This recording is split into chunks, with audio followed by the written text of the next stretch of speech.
I'll tell you what, how practical is that? Anywhere in the world, very practical, right? It's not necessary, you don't have to have a BNI. Every city in the world has a networking group of some sort. Every city, every community in the world has a networking group of some sort. Find the networking group, plug in. Here's the leverage though. The leverage for some of you that have large organizations, how many people have an organization of over 100 people? Over 1,000 people. For you folks, if you're not having a campaign to get 100 people into networking groups, you're nuts. I told Brian Carruthers he could have one in every single BNI in the United States with his 380,000 distributors, and he could have that done in a month with a campaign and a very focused effort. So can you. But now, how many people have less than 25 in your group? Okay, for you, it starts with you, and can you put, if you have 5 people on your team working, can you get 5 people in 5 different networking groups and have them have a constant stream of relationships being built? And then every time somebody new adds, can they find one to join and just have that be part of your methodology?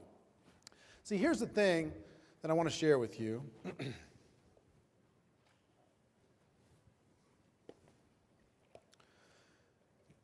Here's what we've been talking about all weekend. Can we bring up the Elmo, please?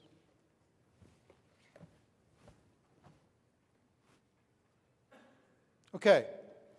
This is what we've been talking about all weekend. This is the basic funnel for our business. You've got at the top here your list, making your list of contacts, relationships, your database. But then we've been talking about this idea of lead generation in the top of this funnel. Okay? And I know it's been overwhelming. I know it's been a lot to absorb. But what we've been trying to do and what I've been trying to shepherd is this conversation between warm market and cold market, this conversation that says, are there some strategies that work for different kinds of people? You don't want to necessarily, with some of these things, push it into your downline. These are some of the things for people who either hit a wall or want to go faster or in a position where they're still developing their relationships and they want to go quicker while they're developing those relationships. So if you look at what we did this weekend, the focus of this weekend was this top piece. And normally, if you go to GoPro Recruiting Mastery, we spend about an hour of 21 hours on how to never run out of people to talk to. An hour. This was 21 hours this weekend of that topic. So I know it's overwhelming, but here's what we did. Todd Falcone showed you how you can use cold calling to add more people to the top of this list. That's where we started the weekend. Brian Carruthers talked about purchasing leads and then using the rest of this machine for those leads.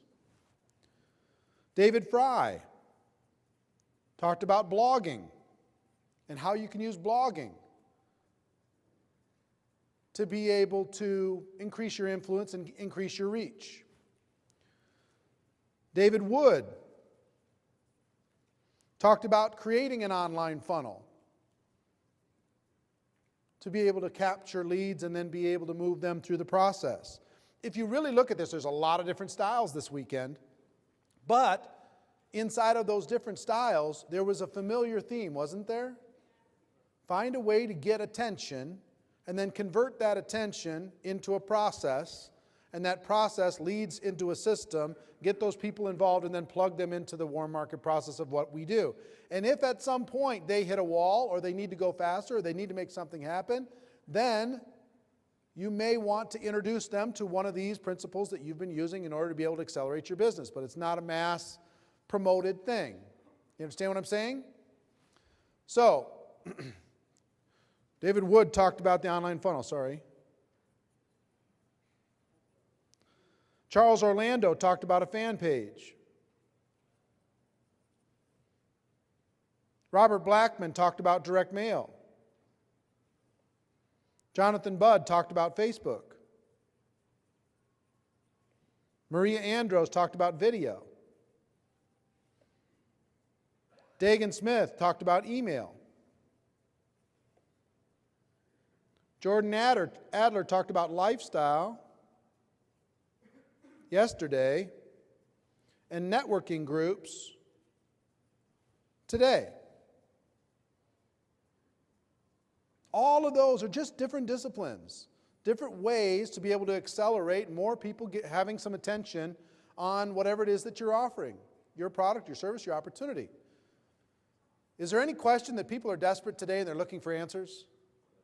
There's no question. They're looking for answers.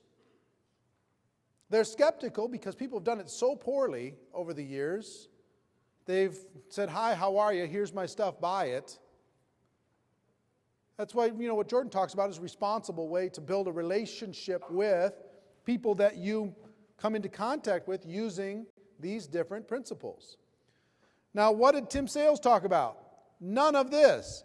Tim Sales was here talking about the invitation. What do you do with these people? How do you have the conversation, et cetera, et cetera, et cetera? So he moved into the invitation piece. But this weekend has been focused on this top section. Okay?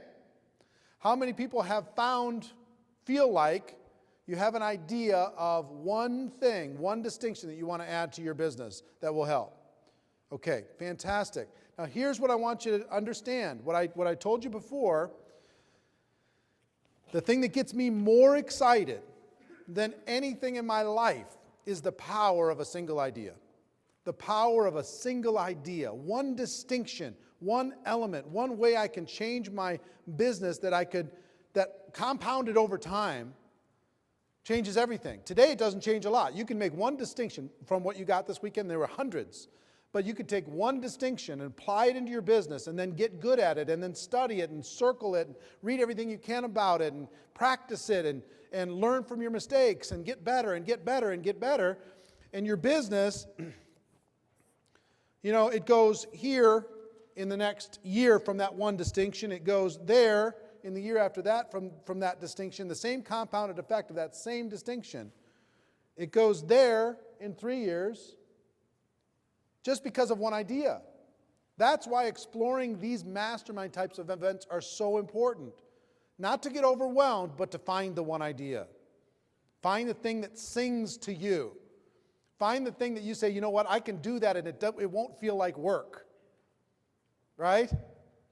The one that just feels like, well, maybe I should work on this because I'm no good at that, so I need to work on that. Forget about that. There's a great book called Now Discover Your Strengths. From Marcus Buckingham, and then they have the Strengths Finder book where you can literally identify your strengths.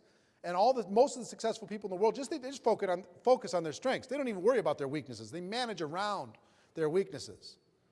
They do the things that feel like gravity, that feel like it's natural, that feels like it's cheating because it's fun. Find the thing in this weekend that's that. My thing for that was Network Marketing Pro.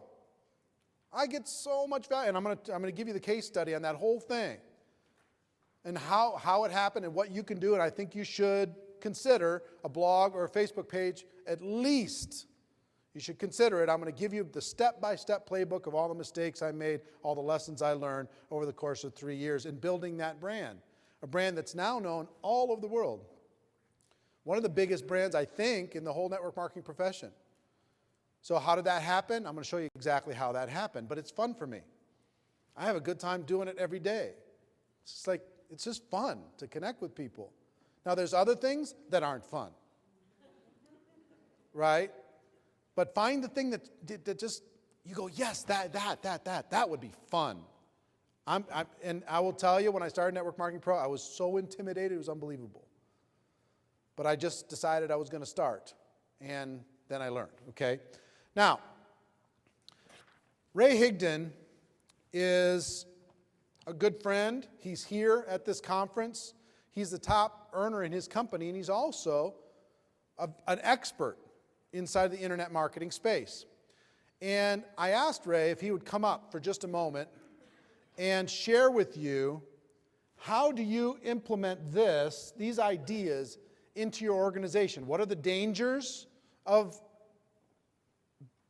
pushing this into your organization? These things at the top of this funnel? And where are the opportunities? So please welcome up Ray Higdon, good friend.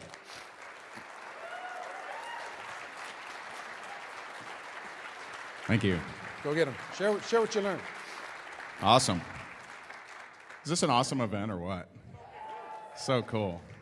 So just curious, I know some of you I know, how many have gotten value from me in the past? And how many have never heard of me? Okay, all right, so a few of you. All right, cool. So I don't have a whole lot of time to get into like philosophy or stuff, but I just want to give you some suggestions because I'm someone that I did reach the top in my company, and I also do use internet marketing, but it's in a pretty distinct way, at least when it comes to instructing my team. And so I'm going to give you real quick in 2 minutes two things.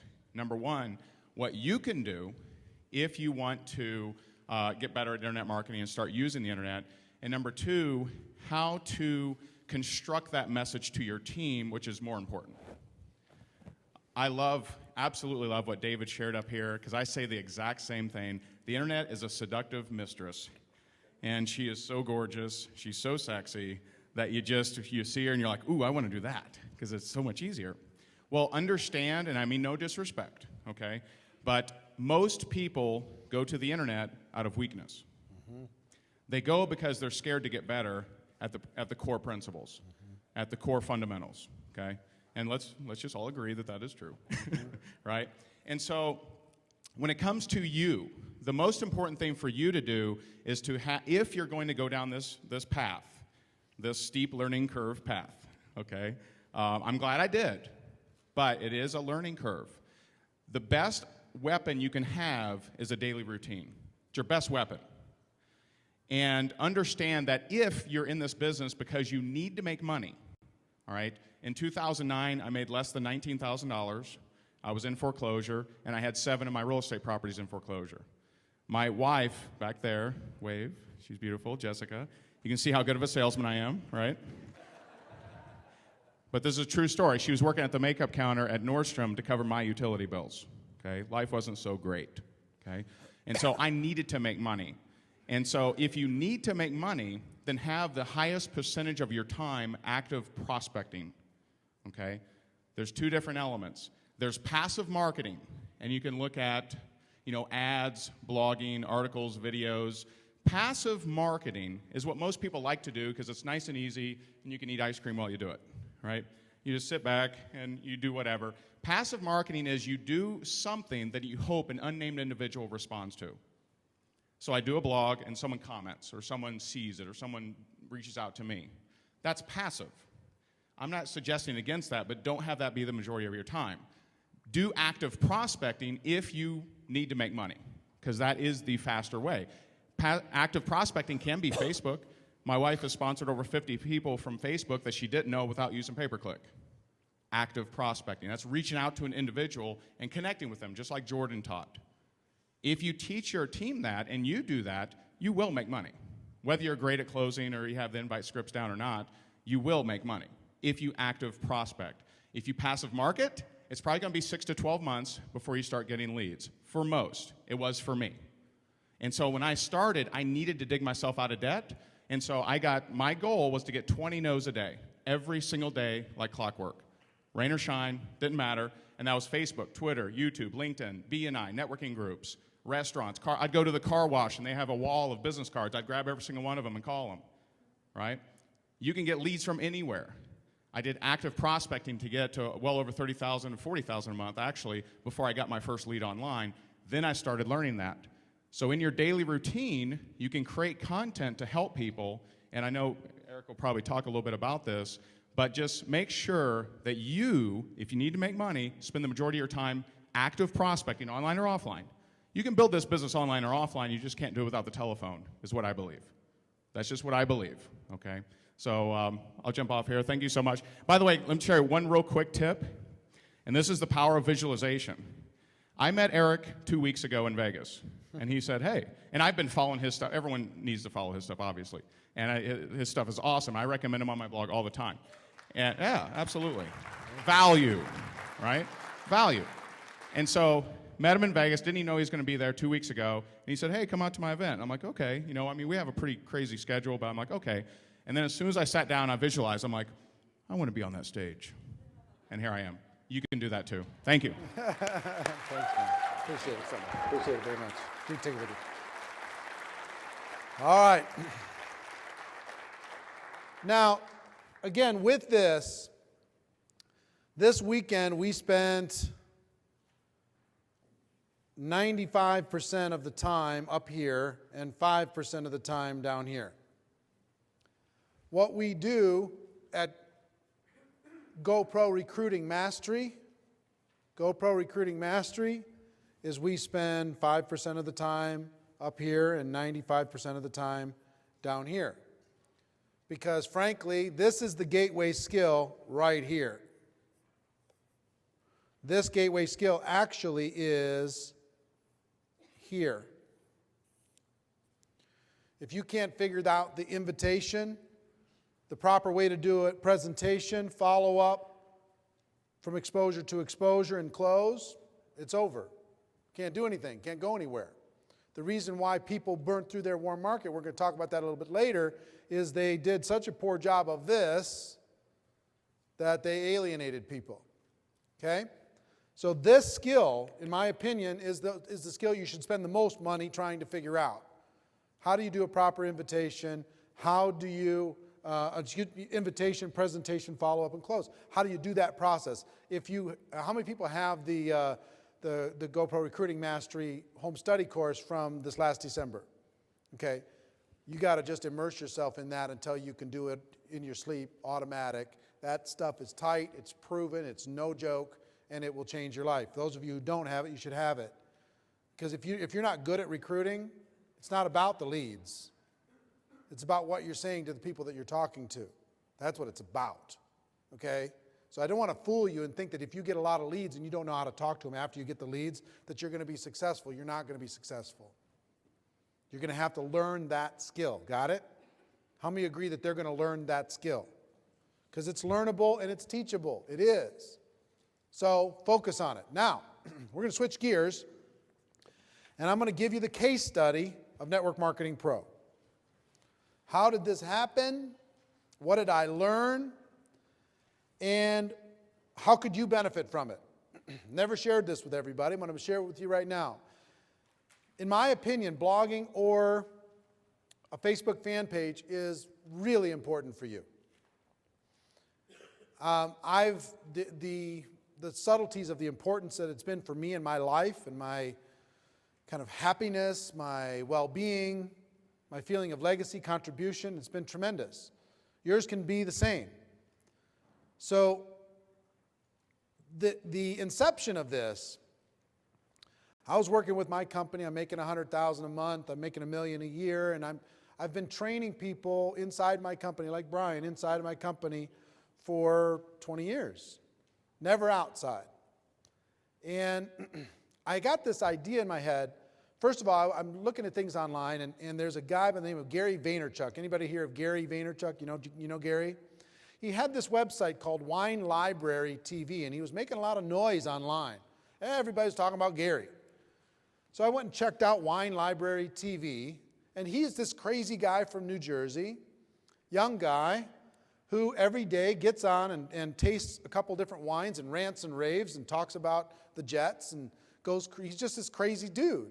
And he would go on every day and he'd talk about wine. And he had this huge following, huge. He was getting all these video views. People were just going crazy for Gary, whether they liked wine or not. He was just in there going nuts. So I got this idea in my head. I said, wow. Jim Rohn's one of my all-time heroes. And if you don't have all of Jim Rohn's material, you do yourself a favor by getting it, jimrohn.com, ROHN.com. His material's just amazing.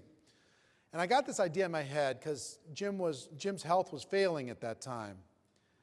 And Jim's legacy was he has some audio programs. He has a few video programs. And I'm happy to say, I think almost every video program he's ever had, a company that I owned or worked with produced those videos. So I got to be a little piece of the legacy, right? Just a little piece of some of the audio programs and the video programs. It's fun, the photos that they show of Jim now are photos that my company took, and it's fun to just be connected in a little way to the late, great Mr. Jim Rohn. But I wonder what would have happened if Jim decided to do what Gary did 40 years ago. And he decided just in his travels and his adventures around the world that he was just going to turn on a camera and he's going to say, here's where I am. I'm on the Concorde. And I just want to tell you what's going on. Here's what's happening with my life. And he'd have his little adventures. He'd do these little videos. And if he did it for 40 years, that would be 10,000 videos. And that would live forever. And I was like, wow, that would be so cool. But his health was failing. That story was no longer available to him. But it was available to me. I'm not a Jim Rohn. I'll never be a Jim Rohn. But I'll learn and I'll grow. I'll get better. I've learned some things in my 48 years. What if I just turned the camera on and just started talking? And I put it in my head that I started when I was 45, a little over 3 years ago. I put it in my head that before I die, I'm going to put up 10,000 videos, whether people want to watch or not. I don't care. If they want to watch, that's about, it'll take me about 40 years to do it. I'll be 85.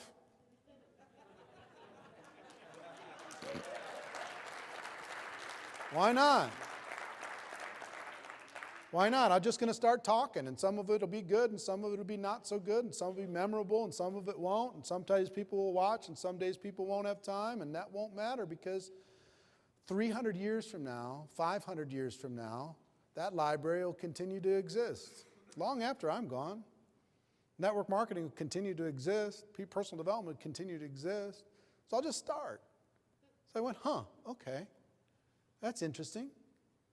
So first thing I did is I called Gary Vaynerchuk, got his office, said, look, I want to come out there and have him tell me how he did what he did.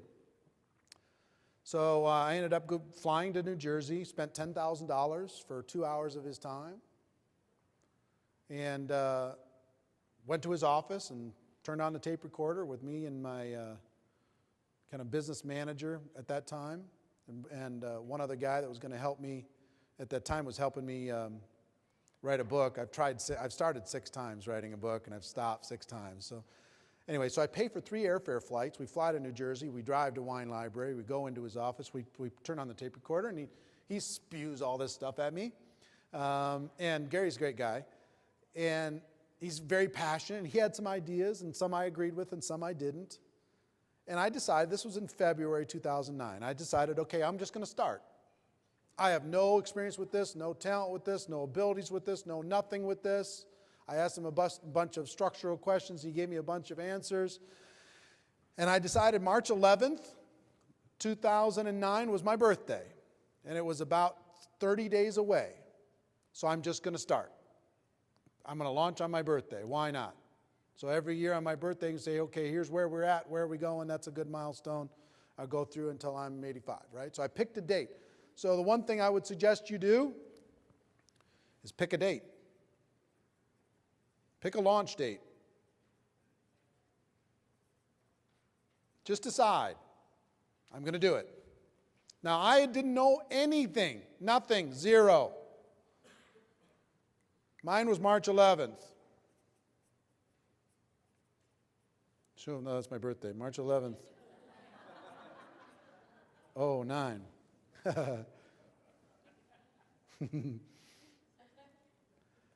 Next thing I did is I got a URL. And what am I going to call this thing? I don't know. Go through, and MLM, everything with MLM was taken, which I'm really grateful for today. So went through all these different things and all this drama and all this stress, and we found Network Marketing Pro, which is really what I believe in anyway. We should treat this like a profession. So wow, cool, that's available. Well, it's kind of long. Yeah, but people only have to type it in once, and then their computer will remember. It's kind of memorable. It's okay, that'll work. So Network Marketing Pro. And then you got to think about your deal. And we'll talk about the topic here in a second. So the URL. I got that. All right, I locked that down with GoDaddy for $20 or whatever I did. Got it. Next. And next for you is the topic or the theme. What do you want your topic or your theme? We talked about yesterday. You're a mushroom hunter? Yeah. Whether it's hunting mushrooms or it's needlepoint or it's expecting mothers, or it's whatever would be fun for you. Whatever you could just talk, you would enjoy talking about, learning about. If you love sports and you love your local sports team, pick a sports team, and I promise you, if you do this with your local sports team, you will personally know every person on that team within a year and a half. You'll have insider access to everything. You'll be down on the sideline. You'll be interviewing people at training camp. You'll know everything about everybody really fast. If that'd be fun for you. I don't know if it'd be fun for you. Whatever your passion is, think about your passion, something that, well, gosh, and forget about this idea of, well, how will that convert to recruits? Let go of that. Just let go of that. Because they're gonna fall in love with you and your passion. They're gonna align with your passion. And then you can say, well, hey, if you want to do something, something extra here, then you can talk to them about an opportunity here and there. You can lead them to another funnel that will guide them to something of value. But it will bring you so much joy from starting this process you can't imagine. So pick your theme, pick your topic. Mine was Network Marketing Pro. I want to raise the profession of network marketing. I want to raise the image of network marketing. I want to raise the pride of the people involved in network marketing. I want to change the posture of the people who are involved in network marketing. I want them to think of it as a profession or career choice. I'd like every one of you to drop one word from your vocabulary and add another. If you use industry when you talk about network marketing, drop industry. Drop it. Just lose it and replace it with profession. Okay? Because that'll change your group's posture. I'm serious. If you'd say, we're involved in the network marketing industry, that sounds like the steel industry. We're involved in a career path. We're involved in something totally different, something that changes people's lives. This is my profession. What my objective was is I want people to start saying, yes, I'm a banker, but I'm also a network marketing professional. I'm a baker, but I'm also a network marketing professional. I'm a stay-at-home mom, but I'm also a network marketing professional. I'm a real estate agent, but I'm also a network marketing professional. See what I'm saying? People start hearing that 3, 4, 5, 20 times, and they go, what did I miss? What's going on here? What's this other thing that everybody's doing? See what I mean? So that was my theme. My theme is we're going to just go out there and we're going to be proud and we're going to stick it in everybody else's face. Right? I don't care about the doubters and the haters and all that stuff. Now, I will say this. Gary told me that I should just blast anything, and really hard, blast any company that was doing it wrong. Blast them. Crush them. Kill them. Any distributor that was in one of the company who was doing it wrong, just go after them. I'm like, dude, I got friends in this profession. I don't know if I like that idea. Oh, just, I said, I got friends, top distributors, companies, I want to raise the profession up. He said, you will, but you got to shake it up. You got to do all this stuff. Love you, man. Enjoy the money I gave you. But I'm not doing that. Now, I will talk about some practices, but I decided, you know what?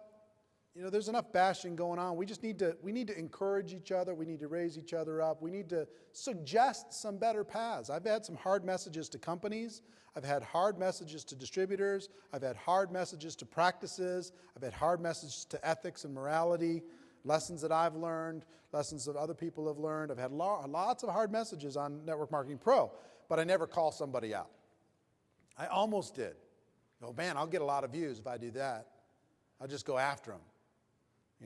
I need more haters. That's what you say. You got to have some haters to get some traffic. Maybe you do. I don't know. I love it when I get a hater. I almost never get a hater. I've asked people to pretend to be haters so we can get some debate going on inside of the community. But, you know, we attract what we attract, and we don't attract what we don't attract, and it's okay. Now, the other thing is choose your methodology. You've got video, you've got audio, and you have print. See, if I'm going to write an article, I'm a slow writer. It takes a long time to formulate, and I want to make sure I don't have any typos. And if I had to write what I just said in the last 10 minutes, I'd want to die. And it would be grammatically a mess, right? So I think for me, some people are just, that's where they want to do. They want to write. That's fine. For me, I'd rather just turn the camera on and say, here's what I'm thinking today. Here's what's going on. Here's what's on my mind. And it's not hard. It's really not hard. I believe, one thing that I heard, more people watch movies and watch television than read books. Attention span's really short, folks. Video works, and the quality's not always great, and the fanciness isn't always great. I'm a huge fan of video, because if I just wrote articles, how many people would feel like you knew me? How many people feel like you know me better because you see my life in video, right? You just see it, right? So audio can work too, but I think video rocks, and I think video is the future. And I think if you're going to do something, do video, have some fun, and just relax with it. And I'm going to show you how I do that. Next thing I did was I designed a website.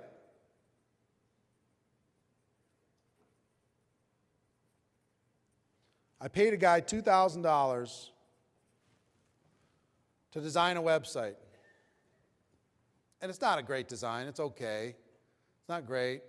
Not amazing. It's going to be way better in the next 6 weeks, 8 weeks, when I get time to write all the different copy that's supposed to go in all the different tabs. It'd already be up if I had the time to do that. I mean, if I could just do all the tabs with video, it'd be done tomorrow. No problem. So, oh my God. So I paid somebody $2,000 to create a website, just a local designer guy. And he said, okay, what do you want? What do you want? Created this little site. If you use Facebook, a fan page, you don't have to do that. You can start and then dress it up and dress it up and dress it up and go there if you want to. And you can put videos there. You can do all that stuff there if you want to. That's kind of I like that, but I also like having total control of my business, my life. Facebook, something weird happens, who knows? They change a policy all of a sudden. I don't have contact with the people that I built a relationship with, right? If I have my website, it's different. We used WordPress to publish everything, and that gave me a headache. I had to have the guy give me a tutorial. My tutorials were put on 2 pages. One was basically 1 page front and back, were all the little steps that I had to do every time I wanted to post something. Okay, and I had to have my sheet with me for the first 6 weeks or so. And now I just ding, ding, ding, ding, ding, ding, ding, ding, ding, ding. No problem. Just, I do it and go into my WordPress. And now I can't change anything on WordPress.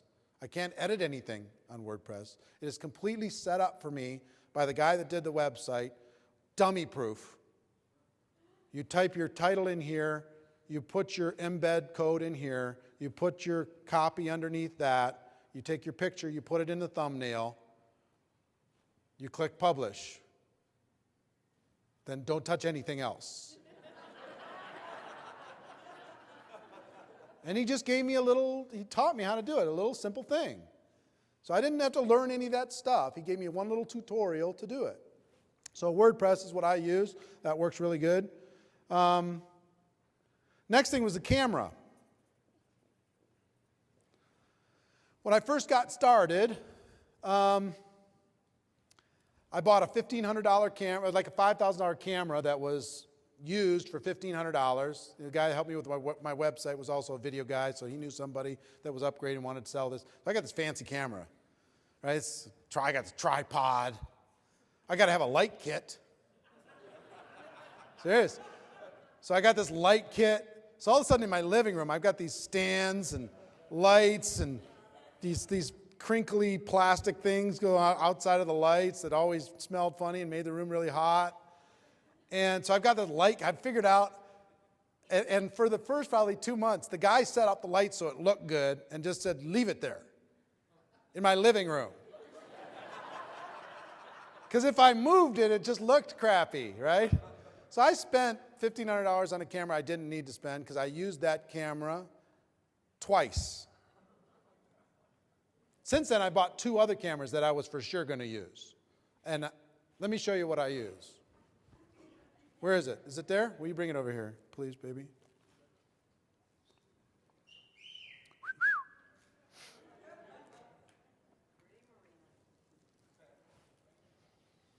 Thank you, thank you. This is a flip camera. Little HD flip camera. They don't make them anymore. I thought, no, they bought the company and then they shut down production. You can't find them anymore. Where? Best Buy doesn't have them anymore. Shopping Channel? All right, well, wherever. You can get them, I guess. $179. This is an HD flip cam. Okay? Guess why I like this? It's right here. I go, oh, that's pretty. Where's the camera? Pull it out. Bloop. Let's go. Or Marina's there. Hold this, will you? We're going to do a show in a minute. I'll show you how I do a show. We're going to do a show here live, and you'll all be part of it. So this little thing, I turn it on, I record, then I click the little thing on the side, I plug it into my computer, and I download it to my desktop. Is that hard or easy?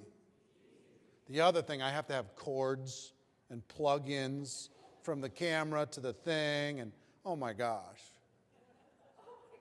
I've got cameras stacked up on my shelf that I've never, like, you want to go into that? No, I don't want to do that. Give me the flip cam again. Let's just go. So you can start with this. You can do it with your iPhone too. And download that to your iTunes and then pull it into an editing process, and I'll show you how I do that. So the camera and the light kit. Sorry? Do I use remote sound? I don't know how. I don't know how. I got a brand new camera, like a 60D Canon or something. A Canon 60D that has a remote audio. You know, I can have a wireless thing, and if I do that, then I'll be able to do that. And I bought the wireless thing for the microphone, and I have it so it'll wireless to the camera, and I've never opened the box. I could, but I haven't. Yes? Why is it that you download it from your YouTube and then upload it to your network market?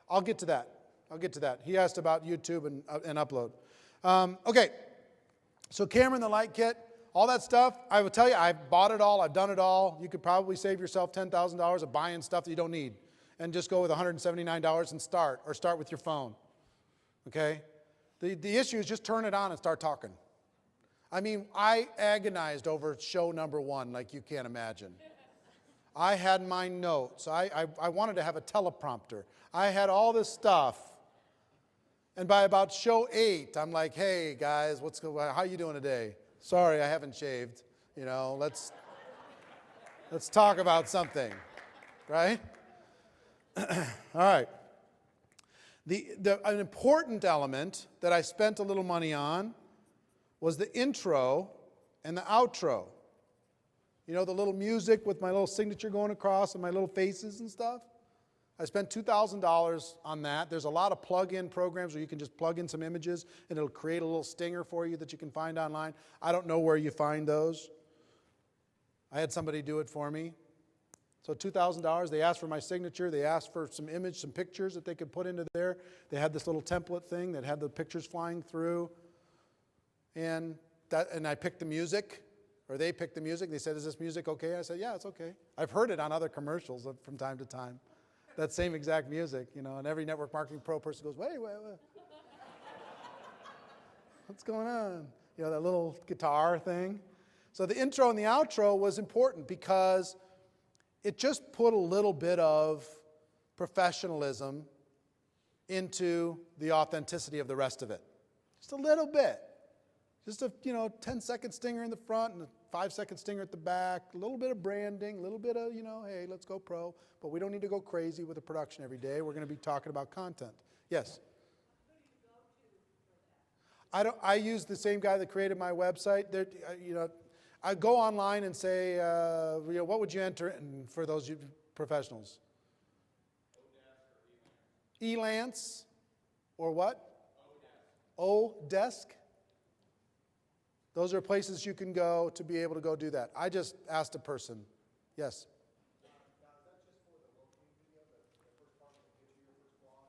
No, it's on every video. It's an open and close on every video. I'm going to show you some video examples of different things that I've done that have worked really well for the blog and can work well for you too, okay? So the intro and the outro, that was important. I spent about $2,000 on that. Final Cut Express. It's $97. It's a little editing software where you can take your video and you can put that open and close on it. Okay? So Final Cut Express is all I use. And I don't know how to do anything on it. I don't know how to put my name underneath a title. I don't know how to do the bottom third. I don't know how to add pictures over what I'm talking about. Where I'm talking and all of a sudden a picture will show up. I don't know how to do any of that. I know how to do one thing. I had the guy who created my website who knew Final Cut Express. He created a little template for me that had my open already pre-plugged in, my close already pre-plugged in. I would pick my start and finish time of my video, and I would put it between the two. I'd squeeze it together, and I'd export it. And he said, don't touch anything else.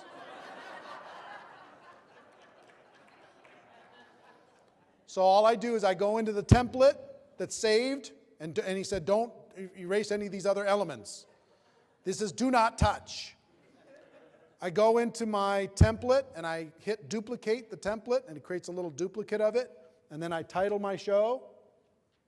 And these are on my list of instructions, and then I take my clip and I put it in, and I squeeze it together, I export it, it goes straight to my desktop, and then I upload it from there.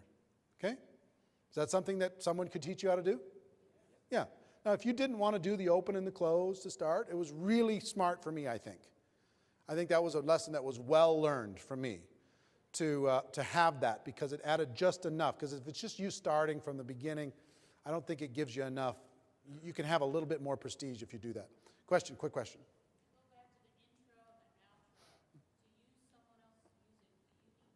Of course, if you use somebody else's music for the intro and outro, you need their permission, absolutely, and you pay for the rights for that. And it's nothing. It's very, very inexpensive. There's libraries out there that you can license the music rights to be able to do things like that. There's companies that do that. If you ask me what companies, I don't know.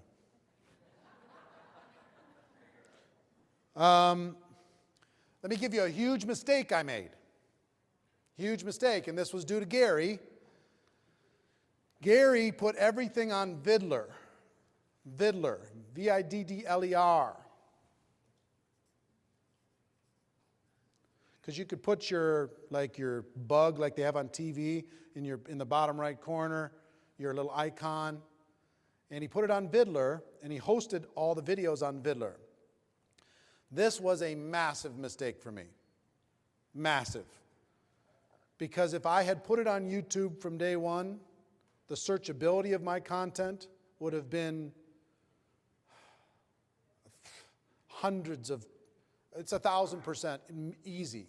My 8 million views would be probably 15 million views. Easy. Just for people searching MLM inside of YouTube. They don't search in Viddler. It was so dumb. Plus YouTube, allows everybody to see everything on their devices, all their devices, and Viddler didn't, or it was hard. And everybody was hollering at me and yelling at me, will you let me watch it on my iPad, please? So I finally switched to YouTube. Kind of felt like I was married to Vidler after 500 videos or whatever.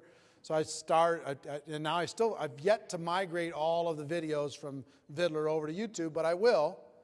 But all those views that would have been seen on all those 8 million views that would have been there for everybody to see, are sitting over in Vidler. So it sucks. So YouTube's the king. I don't go any. I would not suggest Vimeo, any of those other places to put video. Put it on YouTube. That's where people go to search. It's the #2 search engine in the world. They're going to search there. Your videos are going to pop up. Okay? So go to YouTube. Don't go anyplace else. Okay. I needed a photo place to put I use Flickr.com.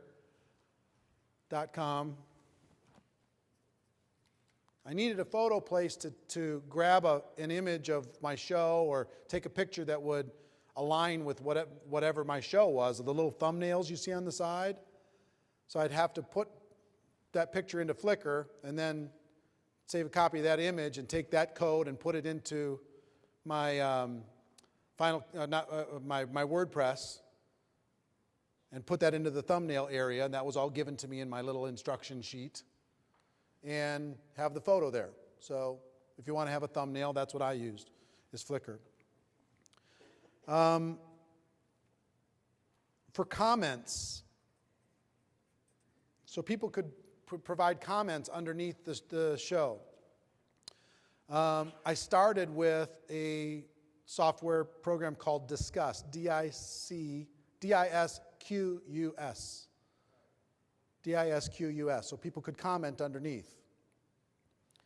And Facebook updated itself, changed itself, and allowed us to be able to figure out a way for people to comment directly onto pages, and it would go back into Facebook and it would become more viral. So I changed that recently at David Fry's suggestion. It was a bummer for how many people have watched every single show? Anybody? Wow, look at you. Love you guys. That's awesome. 667 shows. Hold on one second.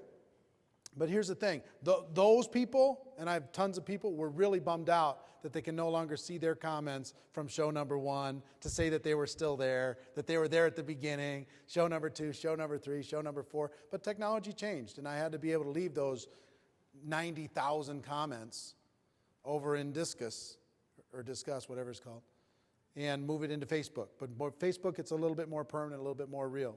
Question? I see less people commenting on Facebook.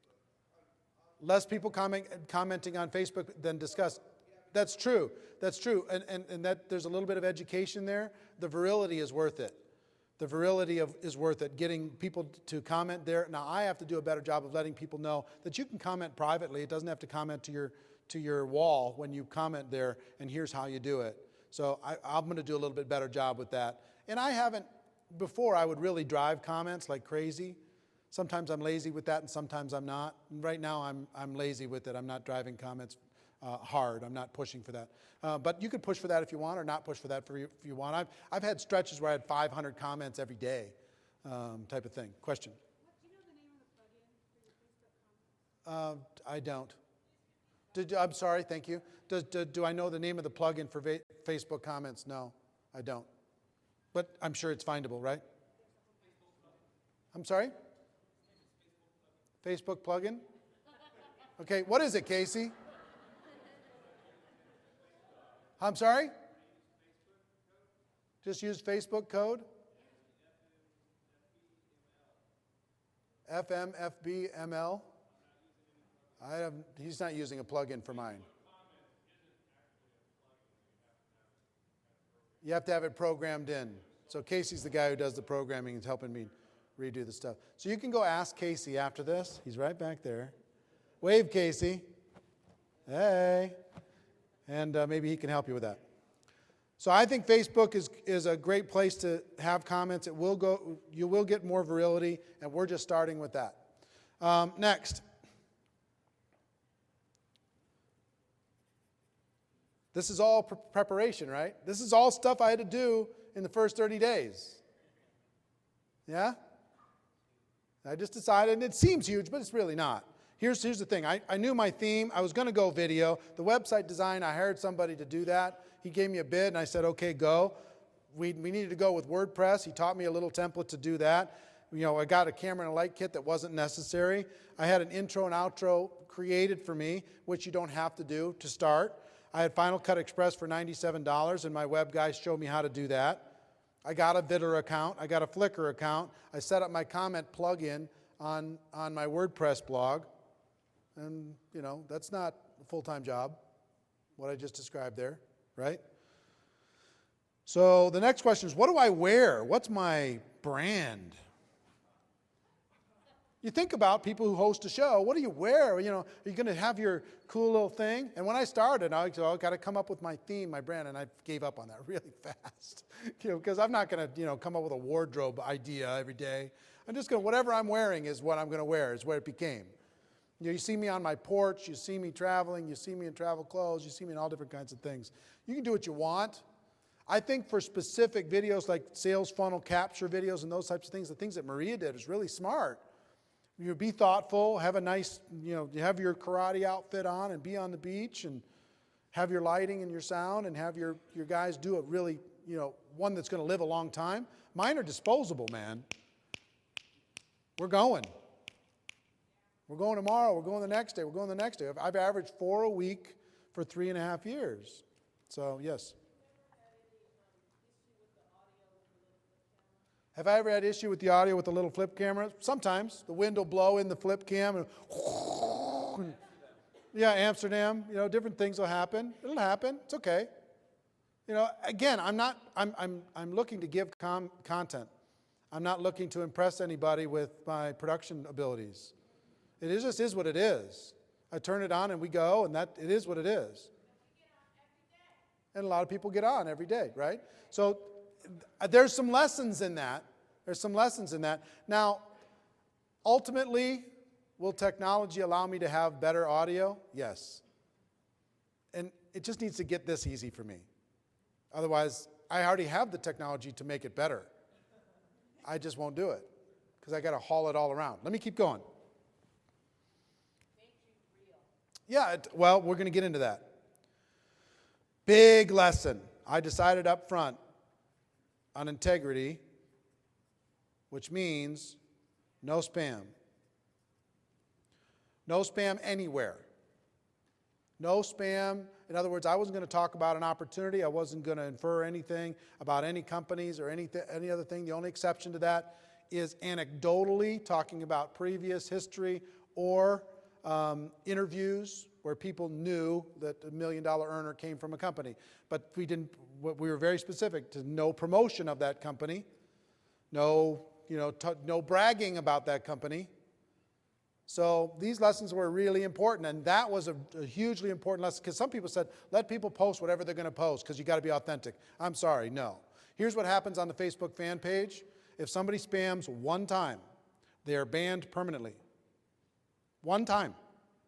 Now, I got to go back and clean it up, when I'm at events like this, because every day I have to ban at least 10 people. Every day. Every day. Because they come in and, I've got this great thing, click here, blah, blah, ban. Click here, blah, blah, blah, ban. And I've had some people come back and, I've learned and I grow and would you please let me back in?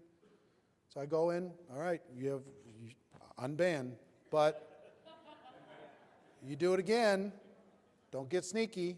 So no links, no fancy stuff. People send it to some blog and there's this, come join my group is on the blog. Dude, you can't do that. So I could go in and try to educate every single person who spams. Hey, please don't do this in the future. I could do that 15 times a day. I decided I'm not going to. Just ban it. Boom. Same thing's true with the comments.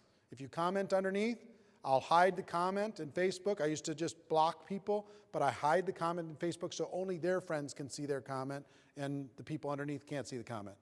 But it's really important that I take that position for my community.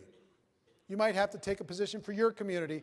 Your community, you might want to invite everybody to talk about the different strategies that they have for hunting mushrooms. fine. Maybe that's okay. You know, you're going to need to make that decision. And I always get nervous about the word integrity. Anytime somebody talks about integrity too much, be afraid. Because they rarely have it. So anyway. Next. This is the biggest mistake I made in the last 3.5 years, and I have yet to correct it. What David Fry said, the number one rule or the number one goal of a website is to what? Do you remember? Build your list. Build your list. I am awful at that. I have not done a good job at that at all. My opt-in sucks. It's terrible. People don't even know what they're joining. Still, from the beginning, it's awful.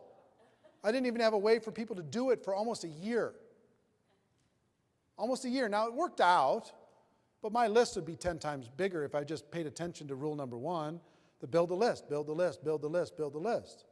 I've got a list. It's a good list. You know, most of you are on the list, or, you know, I'm guessing you are. But I did not do a good job with that, and my new website will do a better job, letting people know that they can become an insider of Network Marketing Pro. Give us your name and email here, and I'll give you some free thing. You got to pay attention to that. That was a massively squandered opportunity. Massively squandered opportunity. So you got to provide something of value to the people who come to your page. Give them something free. Give them something cool. You know, give. Don't tease. Give. Go crazy. Recruiting scripts is good, right? But I can do better. I mean, it's just, it's bad. Anyway. Will you still let them see the videos for free without opting in? It depends. It depends on your audience. It depends on what you're trying to do. You know, I've had that debate with myself. Do I just keep giving 1,000 videos and 10,000 videos and, you know, all this stuff for nothing? Or do I make them at least have to opt in order to be able to go see it? I don't know. I've gone back and forth on that. You did, yeah? Well, and there's cases to be made on both sides. You know, there's some people that just say, hey, come here, and this is going to be... there could be a case that where if I just come on the welcome page, when you come there for the first time, hi, you just entered the biggest resource of network marketing learning on planet Earth. It's all free. It's all right behind me. If you just click here, give us your name and email address, I'm going to give you a free series plus all access to everything. There's a case to be made for that. I just haven't done it. You know, I don't know necessarily. You know, I like the organic nature of what's happened and what will continue to happen inside of Network Marketing Pro. I'm going to get a little bit better. I'm not going to go too abrupt. There's cases to be made for both sides. Okay? Okay.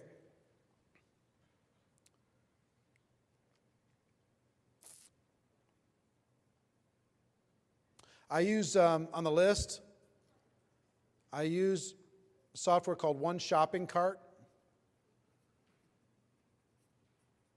to manage my email list, and so I send emails and stuff through that. There's other companies out there that's worked for me. There's other companies like where is it?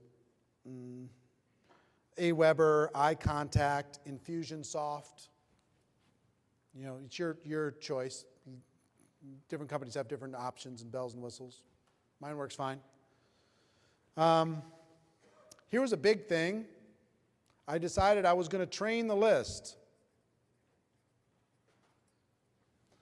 And this is something that people warned me about. They said, you can't email people 4 or 5 times a week. You just can't do it. They'll all leave. You're just going to kill people. But I decided I was going to train the list up front. But guess what? You're going to get an email update from me. And you're going to miss it when it doesn't come. And it's going to be short. The lesson I learned there, short. Give them the link. Give them a little word. And, you know, and train them that their expectation is when they get behind that subject line, they're going to get a link. And that link's going to lead them to the show. So a huge part of my views comes from when I send that email out. And my open rates... Ray, what's a traditional open rate for somebody who sends out an email? Traditional, 8 5 or 8. 5 or 8% unless you're a good copywriter. Mine's 23%. And I'll tell you, I didn't even track how many people were opening it until about 4 months ago. I thought everybody was opening it. I did. David Fry will tell you, I was pissed. What I saw, it's like 23%. What's the rest of you 77% clowns doing? How hard is this going to be? 23%? Give me a break. Yeah, but still, it shows it eventually. And David was like, dude, relax. I'm like, no, this is not right. This is messed up. So anyway, I still want to get better, but I understand, I'm asking people to take a little piece of their life on a daily basis and just plug into mine. That's a commitment. I think about how many people I follow 4 times a week. It's called nobody. I'll dive in, I'll jump into some guys here and jump into some guys there, and then I see the emails. I'm too busy. So I guess I get it a little bit better now. So I trained the list that was going to happen. And then social media connection.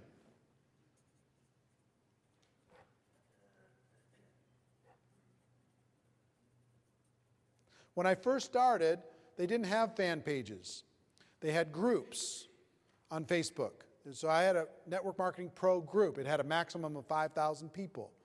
And that was articles that I was doing in print. I was writing articles in Network Marketing Pro, Network Marketing Professionals, I think. And you could probably still find it. There's still probably there, Network Marketing Professionals. And there's a bunch of articles in there. And I built that up to 5,000 people, and then I started Network Marketing Professionals 2 because it had a max, and I built that up and started to go. And then they came up with fan pages and trying to migrate people over and doing all that stuff. That was another challenge. But connecting to social media. I told you before, I'm a little bored with Twitter. You can do it if you feel like it. But it doesn't feel like it gets much value to me. The engagement on Facebook is just off the chart of anything else.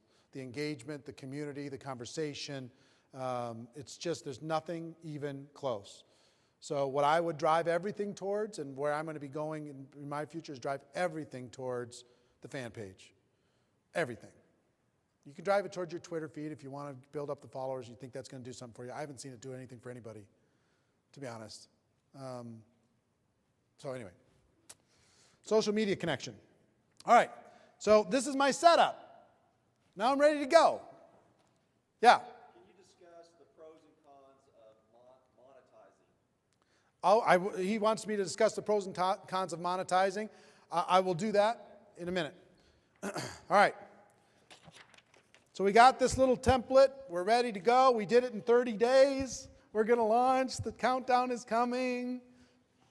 So how did I launch? First thing, I went to all my friends in every area I could find, Facebook, Twitter, the works, and I said, March 11th, mark your date, March 11th, March 11th, March 11th, March 11th. You're going to see something cool. You're going to see something new. You're going to see something fun. You're going to really like it. If you're in network marketing, it's going to be amazing. So I told everybody, and I did, in the network marketing groups, you can actually send them emails, and they would all get the emails. And just, mark your calendar, it's going to be great. So I went to all my friends and I told them that I'm launching something. I went to Facebook, and I told them I had a countdown going down. I went to the Facebook groups.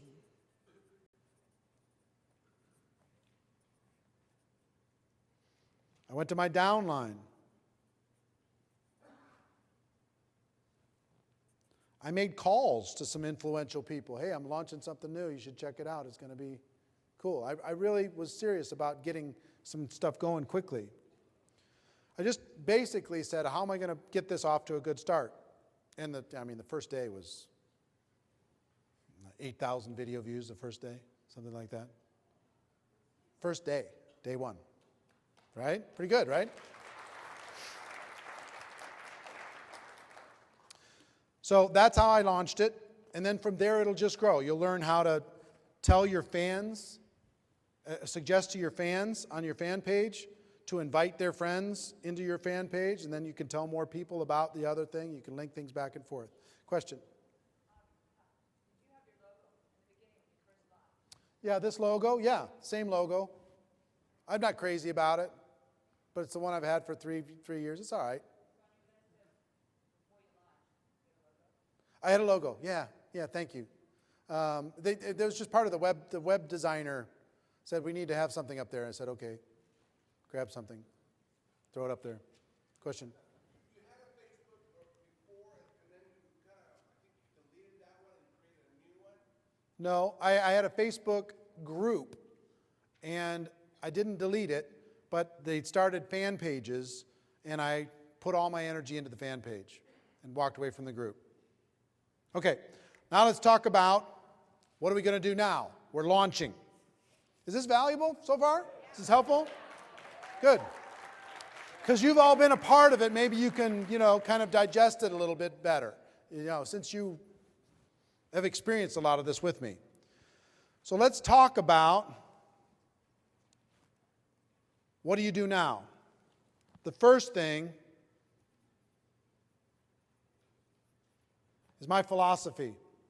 My philosophy going in confused everyone in network marketing.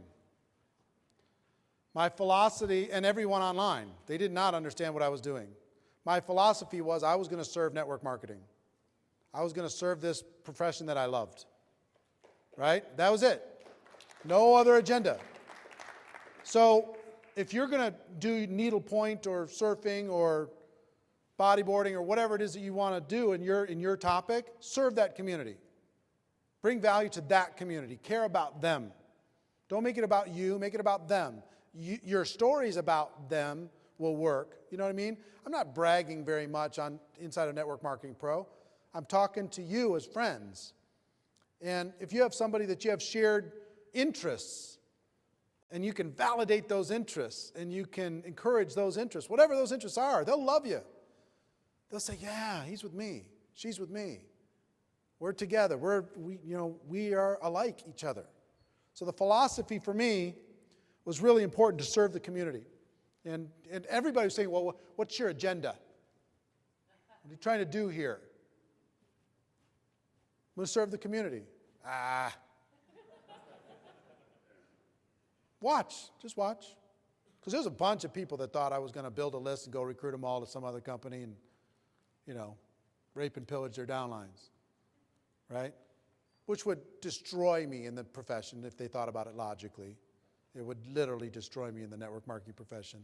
I would be the biggest black sheep ever. Would never do it. But they thought I was going to, for sure. So they just watched. They didn't promote it to their groups. They didn't let their downline know. They just watched. What's he doing? What's he doing? What's he doing? Next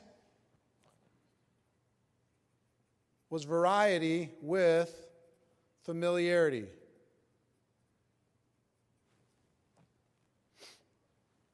Variety with familiarity.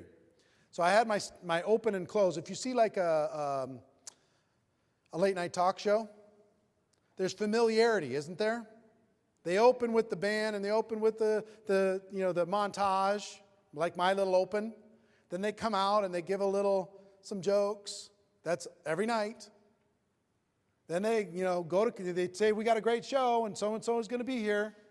Then they go to commercial. They come back and our first guest is, and then they have their guests, and then they say, well, now we got a special band, and the band's going to play, and everybody have a great night. See you tomorrow, and then the closing things comes at the end, right? Well, mine isn't that, but it's kind of like that. I have my little open, and then every show says, hey, ladies and gentlemen, my name is Eric Worre. Welcome to Network Marketing Pro. Every time. That's my little monologue. Come up with yours. And at the end of every show, ladies and gentlemen, my wish for you is that you decide to become a network marketing professional. You decide to go pro, because it is a stone cold fact that we have a better way. Now let's go tell the world. See you next time. Right? Every time. That evolved. If you go watch those early shows, I didn't have that at the beginning and at the end. That developed. And then now it's stuck. Right? So who knows if it'll develop further, but it's kind of familiar. It's kind of fun. When I go to a conference, I do a talk, and I finish the talk with "My wish for you," and they all laugh. Because they know what's coming, you know? Familiarity with variety. My variety is the middle stuff. So they feel a sense of connection and continuity and comfort and security. They have a frame of resource, or a frame of reference. They know where they're at. And I know a lot of you, as soon as I say, ladies and gentlemen, my wish for you, I got to go. You're done. You know, you click off because you got other stuff to do, and you don't know there's nothing else coming other than that tagline. It's okay.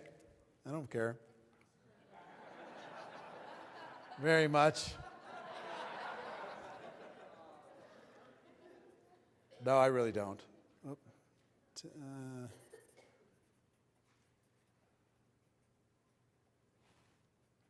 I think that's how you spell it. Authenticity.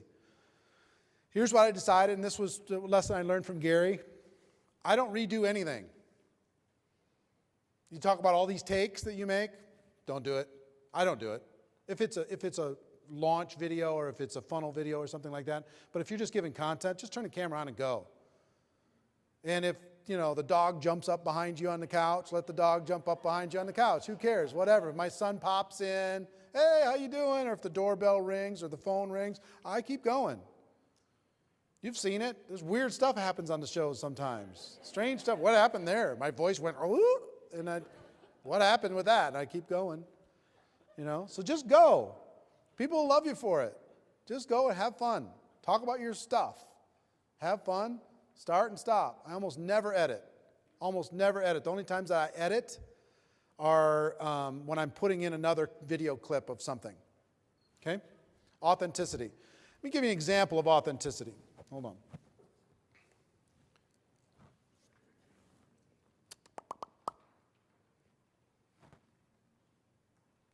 About not being fancy all the time, right? Do you have the audio on this, guys?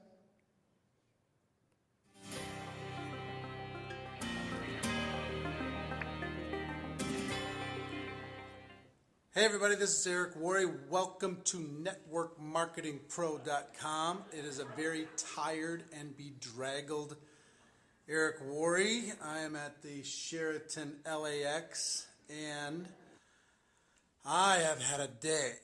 I left the Ukraine, I'll show you how long ago. Exactly 29 hours, 36 minutes, and 37 seconds ago. Flew from the Ukraine to Amsterdam, Amsterdam to Cincinnati, missed my connection, took another connection from Cincinnati to LAX, and was supposed to be on a flight from LAX to Sydney, Australia for an event that I've got this weekend. Didn't make it. So I have to go tomorrow, which means it's a drag. And that's kind of the lesson for today's show. The reason why I wanted to show you all rough and bedraggled and after a long day is, you know what? As you're building your business, sometimes it doesn't go well. Sometimes you have a bad day. Sometimes it's work. It's just pure work. Sometimes you have to drive across town to meet with people that don't show up. Sometimes you invite people to a meeting and they aren't there. Sometimes you get people started and you have to re-engage them over and over before they finally catch on. Sometimes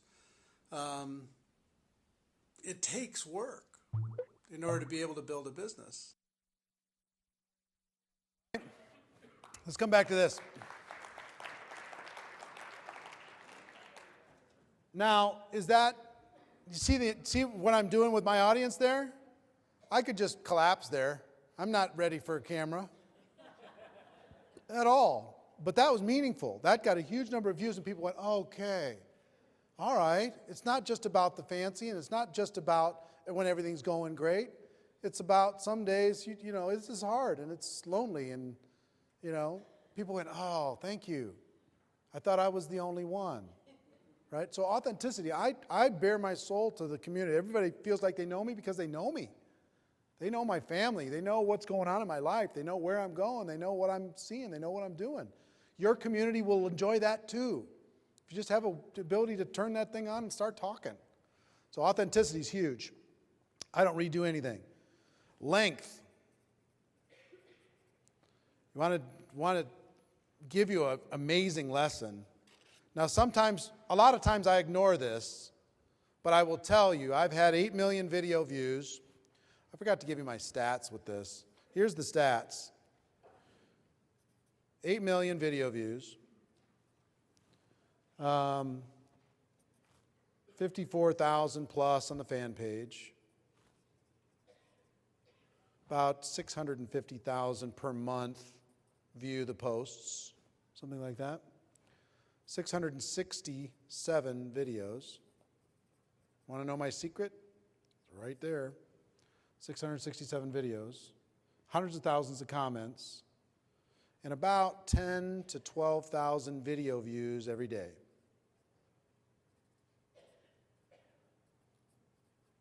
Something like that. 10 to 12,000 video views every day. Now, I have the analytic data on those 8 million video views. And you know what it tells me? Now, my shows are anywhere from a minute to 10 minutes to 30 minutes to an hour. They're all over the place. But here's what it shows me.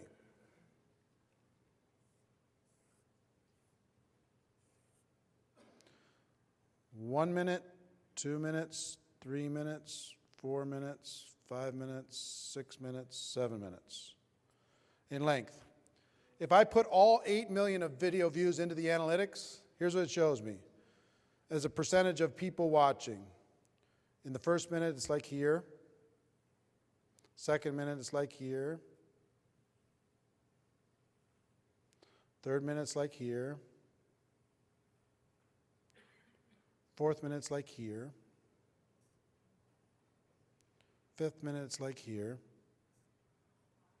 6 minutes like here. 7 minutes like here. 3 minutes, there's a cliff at 3 minutes. There's an absolute cliff. Boom. Now, if they're really plugged in, they want to watch it all, they'll watch it all. But I'm telling you, if you take 8 million video views, you got to just try and keep your stuff to 3 minutes if you want them to listen to everything. Now, I don't always do that. Sometimes I don't care. I'm just going to say what I want to say and watch if you want and turn it off if you want. But you just be aware that you're going to lose a huge part of your audience after 3 minutes. Huge. It goes from 90, 95% to 40. This isn't even quite as dramatic as it is. It's down in that range. The 3-minute cliff. Huge lesson for anybody doing video. 3 minutes. All right, got to keep moving fast. Consistency. I haven't been very consistent the last 2 weeks because I was in Ireland and Scotland with my dad and 2 brothers golfing a week ago. And then this week we've been going crazy. But I average 4 a week. 4 a week, I average. You know what I see too many people doing is they start a blog and they put up a post for, a post a day for a week and then nothing for a month. And then they put up one more post and they expect people to just come back. And then they do it here and there and it's hit or miss. You got to be consistent and you got to, if the Tonight Show might be on today and it might not be on today, do they build a good audience, a loyal audience? No. They need to know that it's going to be on. Otherwise, they're going to go find something else to do. So consistency is huge. It's a commitment. And there's no one in my life that expected me to still be doing this today. Not a single person in my life. You know why I'm still doing it? Guess who gets the most value from this? I do. Forget about anything else. I have to be aware. I have to stay sharp. I have to be engaged. I have to get better. I get the community. I get feedback. That feeds me like oxygen. I get relationships. I get all this stuff. People thank me. I thank them. The community of this is the biggest gift in the world. It's amazing. So consistency. People are doing that and they put up 4 videos and then they want to sell something and come on. Consistency is huge. 4 times a week. Validation. This was a big part of the strategy. I want to come back to here.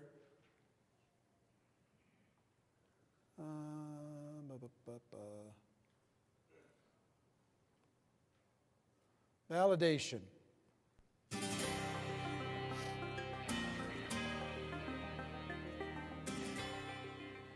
Hey everybody, this is Eric Worre. Welcome to NetworkMarketingPro.com.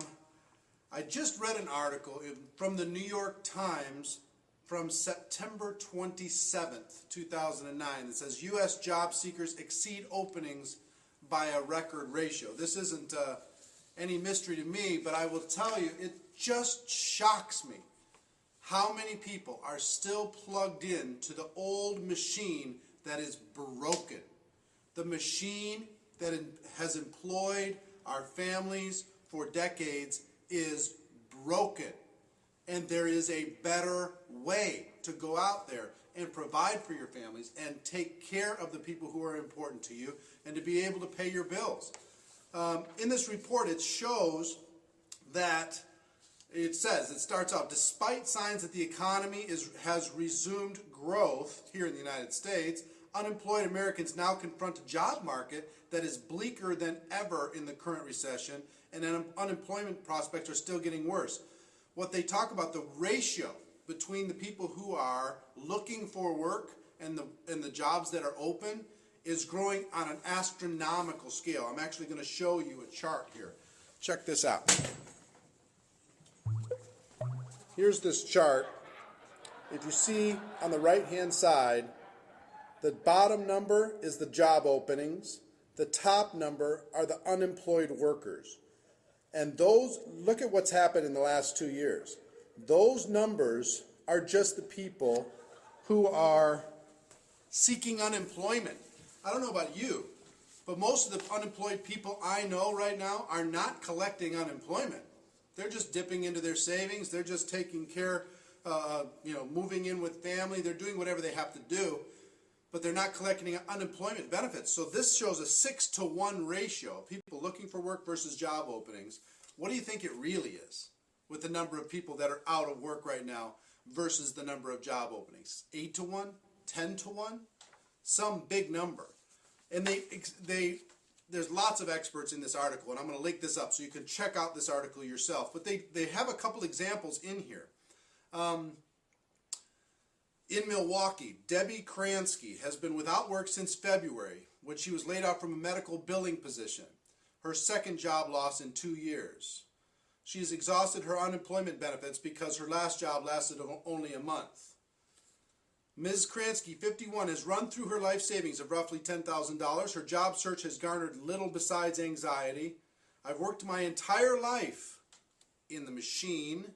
That's my editorial, said Ms. Kransky, who lives alone in a one-bedroom apartment. I've got October rent. After that, I don't know. I've never lived month to month my entire life. I'm just so scared I can't even put it into words. Now, here's the sad thing is people have been so conditioned that the only way that they are valuable in this world is to be employed by another person. They've been so conditioned that the machine will take care of them that they haven't even realized that inside of the network marketing profession, we have a better way. Ms. Kransky, over the last 2 years, while she was going through all this stuff, do you know what she could have created for herself by taking charge of her own life and not being dependent on another person in those 2 years, even on a part-time basis? It's mind-boggling to me that people are so paralyzed with fear, and yet they won't look at the actual escape route, the actual way to get out of the bad situations that they're in.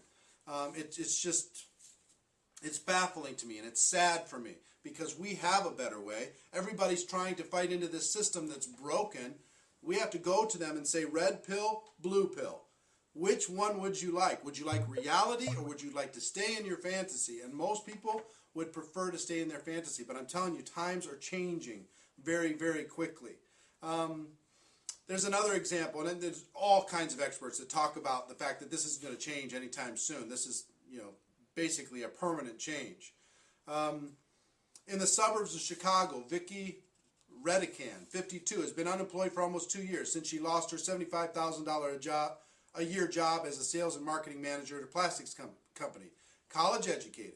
Ms. Redican first sought another management job. More recently, she has tried and failed to land a cashier's position at a local grocery store and a barista slot at a Starbucks coffee shop. Substitute teaching assignments only help her pay the bills. Now there are so many substitute teaching. There are so many people substitute teaching, I no longer get assignments. I've learned that I can't look to tomorrow, she said. Every day I try to do the best I can. I say to myself, I don't control this process. That's the only way you can look at it. Otherwise, you just have to go up on the roof and crack your head open. No, you don't have to go up on your roof and crack your head open. What you have to do is you have to open your mind to a different way. The machine that you have is broken. We have a better way inside of the multi-level marketing industry, inside of the network marketing profession. We have a better way for you to be able to take charge of your life for $1,000 or less, to be able to start a business, grow it at your own pace. You don't have to go back to school and spend another $30,000 educating yourself for a machine that doesn't care about you. When will people understand that the machine doesn't give a damn about them? The machine will throw them out on their ass the moment they feel like, we can do without them. There's no value to the person. It's just functions that are being hired. Ladies and gentlemen, for the people out there that are watching this, if you working in a situation that is not giving you joy, we have a better way. For those business owners that are just beating your brains in trying to make $1, we have a better way. For the blue-collar workers that their bodies are getting tired, we've got a better way. For the homemakers that don't know what their options are, we have a better way. For the unemployed that just don't know if they have any value in this world anymore, guess what? You have tons of value. We have a better way. For the people who are tired of the legacy of maxed out credit cards and empty promises to your family, we have a better way. You can start today. Find a company today that you like. Find a company that has a product that you can get behind. Start a business and start learning today. Unplug from the machine. Take charge of your life. You've got choices. You've got abilities. You've got skills. You've got talents. And there is a profession that is taking care of people in a phenomenal way all around the world, that is ready to accept you and not judge you. And if you're tired of politics, fighting politics inside the corporate world, guess what? We have a better way. Our world, it's just about production. Wouldn't it be nice to just be paid based upon your production, not based upon your political skills? Think about that for a moment. That's what we have to offer, ladies and gentlemen. So here's my wish for you. My wish for you is that you decide to unplug from the machine. You decide to take the other pill. Look at the realities of the world. Take charge of your life and decide to become a network marketing professional, that you decide to go pro. Ladies and gentlemen, it is a fact that we have a better way. Now let's go tell the world. Ladies and gentlemen, I hope you have a great day, and I'll see you tomorrow. Take care. So, hold on. So, this is about validation. What's it doing for our audience? You're going, yeah, yes, exactly. That's what I think too, darn it. I'm not messing around with this anymore. I'm not taking crap from anybody anymore, right? So I'd love to answer all the questions. I've really got to go, though. Let me keep going, and I'll answer more as we go, okay? Oh, I don't know, 152 or something. Yeah, I'll 151. Show number 151. Show 51, 151. Okay, so validation, right? Just saying, hey, we're the smart ones. The needlepoint people, we're the ones having all the fun, and we're connecting our families. The scrapbookers, we're the ones that are creating a legacy for our families. You know, whatever. Validation is important. Empathy. I show every day that I care. I care. I empathize. I've been there. You struggle. I've been there. Empathy's huge. Sincerity. I think people would realize after 667 shows, I'm sincere. I'm not faking it. Relatability. I've had problems just like you. I've had setbacks just like you. I have bad days just like you. I've made mistakes, huge mistakes, just like you. It's okay. I had to learn to forgive myself just like you. You got to relate to people. Patience. A lot of people, I went for an entire year, 250 videos before I created anything that people could buy. And I created the first GoPro audio series. How many people have listened to the first GoPro audio series? Yeah, the rest of you should. It's really good stuff. It's unbelievable. Well, I shouldn't say unbelievable. It's unbelievable. Anyway, it's 8 hours. It's a live event, 8 hours. It's solid. It's amazing. It's really good content. You can put it in your car and you can listen to it. But I created that, and we sold that for, I don't know, $197 or something like that after a year. And it was another year before I did the first event, first GoPro Recruiting Mastery event. Another year. This is the first time we've ever done a cold market event. See what I mean? So patience. It's okay. Now, I promise you, if I did this blog on why America is great, my recruiting would be unbelievable because my audience would be huge. I just talk every day about that. If I did it on some other passion, and I just talked about that every day, I promise you my recruiting over the course of those 3 years would be huge. Now, but do you think building this has increased my recruiting power? My credibility? Do you think my team is proud to be on my team? Do you think that helps them? Do you think there's residual effects of all this? It's huge. Huge residual effects. Okay, so patience is really important. Let me show you another thing real quick that I'm not going to show you the entire videos, but I'm going to show you. How many people saw this video, number 638? Is this guy insane? I use movie clips, TV clips, and YouTube videos all the time to make a point. This was from Real Sports on HBO. This was an interview with a guy who jumps off of jumps off of mountains and flies with a wingsuit. And he talks about what's really crazy is somebody goes into a job that they hate and they sit in a box for 40 years. That's really crazy. What I do isn't crazy. That's crazy. And this is show number what? 638. And I'll just show you one quick little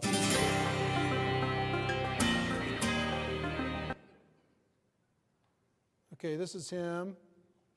And I love this video so much. It's called Grinding the Crack on YouTube.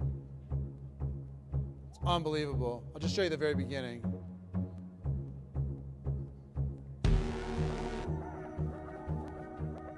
Ten seconds. How many people have not seen this? Oh my gosh. 3, 2, 1.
All right, you can see the rest. We go back and see that show. Isn't that fun? Now that show, I mean, the We Have a Better Way show probably has 100,000 views by now over time. You know, my views go pretty quick because I don't put it just a few and keep promoting them. I just keep going, right? So Is This Guy Insane video got massive views. It already has on YouTube. But I just took the YouTube video, put it in and told a lesson about facing your fears and going after life and not buying into the machine that's broken, all that stuff. And had one of his interview clips. I've used videos from The Matrix, Red Pill, Blue Pill, the greatest recruiting presentation ever. And I have Morpheus do the recruiting presentation using that. I've used Will Smith, wisdom from Will Smith, or Tyler Perry, and different people online, or the rock and roll everybody, kid who learns how to ride his bike on YouTube. I've used all of those different things, pull clips, pull different things from TV shows or on TV, whatever, yeah.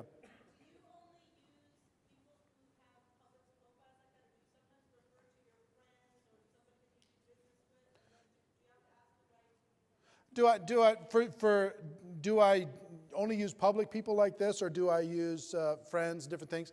If it's up there on YouTube, I grab the video and I put it in there. It's already out there published, right? If it's on TV, I haven't asked for the rights. Maybe I should. I don't know.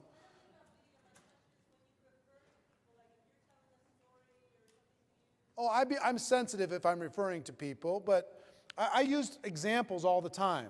If I see like that We Have a Better Way turned into that big rant, it started with just reading an article and getting irritated. It's like, really? You want to go kill yourself? When we have a better way? Why? That's so dumb. We have to have a conversation about this. So just turn the camera on. We got to talk right now. That kind of thing. You know what I mean? So I use TV, movies, and YouTube all the time because it helps to bring a little sizzle, some variety inside the familiarity. Helps me make my point. Okay? So find the things that help you. When you see something, go, oh, that's cool. I wonder, could I make a point with that, with my passion, my people? Yeah, I probably could. Let's go with that. That's worked really, really well. Interviews. How many people have enjoyed the interviews that I've done with $1 Million Earners and other people? Okay. Interviews are very powerful, and there's something that all of you can do. And you can do interviews on Skype. You never have to leave your house. If you have video on Skype, there's a little thing called Skype Call Recorder. It's a little app. It's $20, and it'll allow you to record yourself and the person side by side on the screen, and then convert that to a video that you can put into your thing. So you can literally do interviews with anybody anywhere if they can get in front of their computer. Skype Call Recorder for Mac, or Skype Call Recorder for Windows. $20. So interviews are great. There's positive and negative. I've decided to go positive. But there is some place for negative. But the negative is not against any of us. The negative is against the machine. The negative is against a society that wants to hold you down. The negative is against ignorance. The negative is against, right? Lack mentality. Sometimes the negative is told in a positive way. So if I say companies that have overpriced products need to really work on getting in alignment with the rest of the world, because you can't rely on just distributors holding up the company with overpriced products by being good soldiers. The product has to stand up. That's a positive message. It's a negative topic, but it's said in a way because we need to raise ourselves up, right? Solution-oriented, yeah. So positive versus negative, that was my choice. Define the enemy.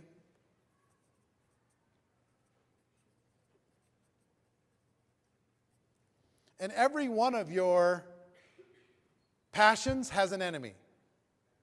Every one of your passions has an enemy. Think about what it might be.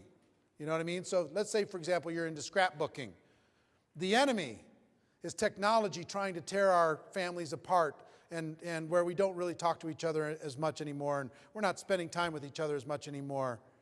You see what I mean? Where the enemy can be that versus being a connection in a family. If you pick any passion, you can find an enemy. Okay? And rail against the enemy. Go crazy against the enemy. Define it, go crazy against it. Your audience will love you for it. News of the day. Sometimes I throw in news of the day.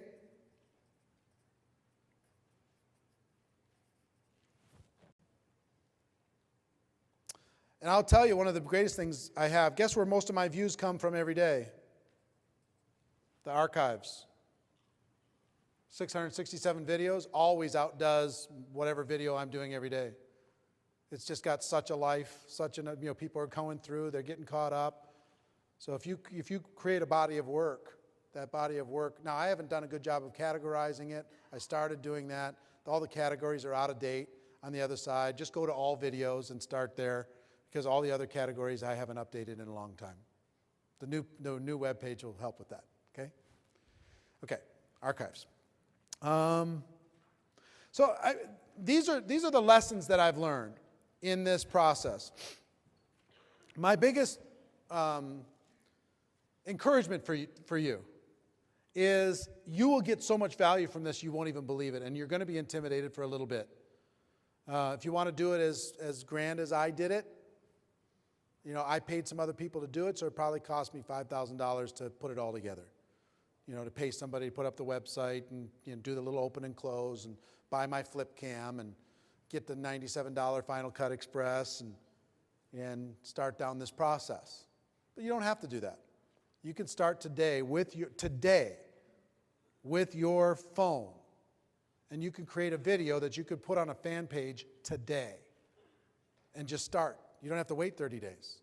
You can start on a fan page today and build a community that way. And then invite everybody and promote it and make it all happen. Okay? So this has been valuable for you? How many people think it's been valuable? Yeah? All right, good. Okay, we're going to switch topics. I had some other videos I wanted to show you. You ever see the one where I pull my pants down? Anybody? I got to show that to you. I got to show that to you.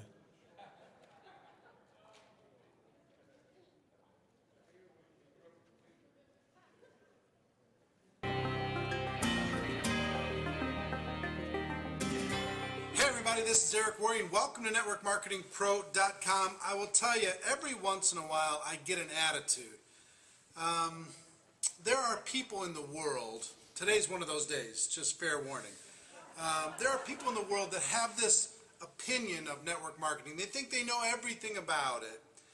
And because somebody in their family tried it for 2 seconds and they didn't stay with the program or whatever, they didn't commit to the discipline, they thought they bought a lottery ticket and it didn't work out, then they have a lot of ignorance about it. And you know what? I can forgive ignorance. I don't have any problem with ignorance, because a person who's ignorant just doesn't have the facts necessary. But there are another group of people that add to ignorance arrogance. And when they're so arrogant and they're so snotty about it and they're so righteous about their opinion of network marketing, when you tie that to the ignorance, it is too much to take. These are people who have maxed out mortgages and maxed out credit cards, and they work for somebody else. They work with people that they don't enjoy. They wait for the weekend. Maybe they're not having vacations that they want with their family, but they've got a job title and it makes them feel cool, it makes them feel special.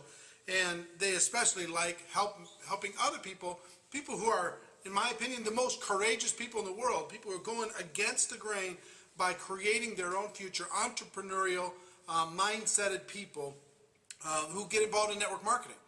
So those are the heroes. The critics, I just don't have a lot of time for it. And the arrogant, ignorant people, I really don't have time for. I want people to understand that, if there's any frustration I have in network marketing, one is for people not to understand their own value. The second is for people not to understand how great network marketing is. I want people to understand my Mondays feel exactly the same as my Fridays. My Wednesdays feel exactly the same as my Saturdays. I mean, every day is the weekend for me. I only work with people that I enjoy. I get to travel the world. I have total time freedom. I can do the things that I want to do with the people that I want to do it with. You understand that? I have control over my life. Where other people work in a cubicle with people that they don't like, with no job security at all, the skills in network marketing create job security for me. So, like I will tell you, I know many of you occasionally have somebody in your life that is so righteous about their opinions about network marketing. I posted on Facebook yesterday, the people who are arrogant and who have an attitude about network marketing can kiss my butt. And I will tell you, some days, that's the attitude that I have. Today is one of those days. They can kiss my butt. And matter of fact, if any of you are watching right now, I'll let you do it right this second. Here you go.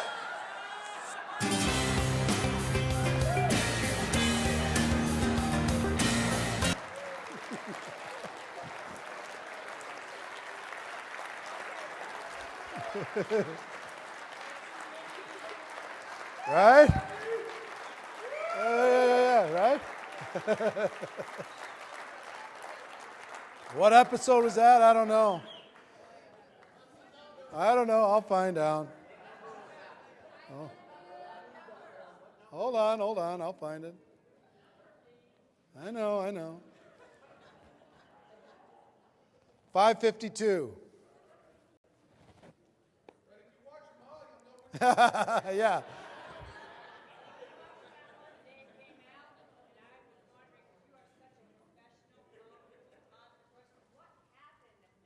What happened? Nothing.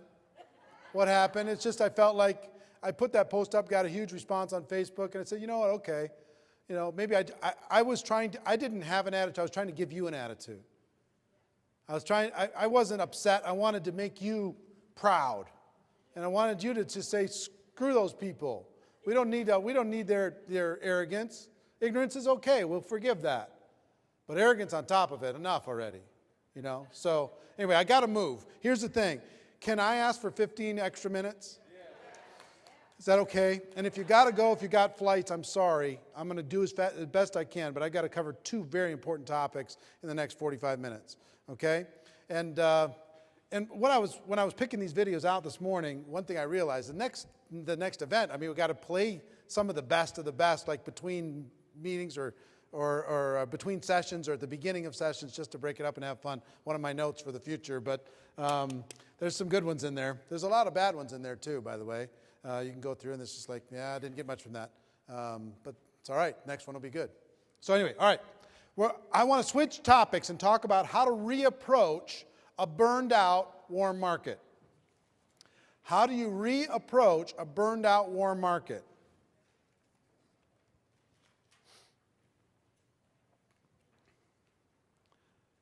A lot of people that come to a training like this and they get a little discouraged because, man, if I would have, or they come to GoPro Recruiting Mastery, they go, man, if I would have known that, I'd still have friends.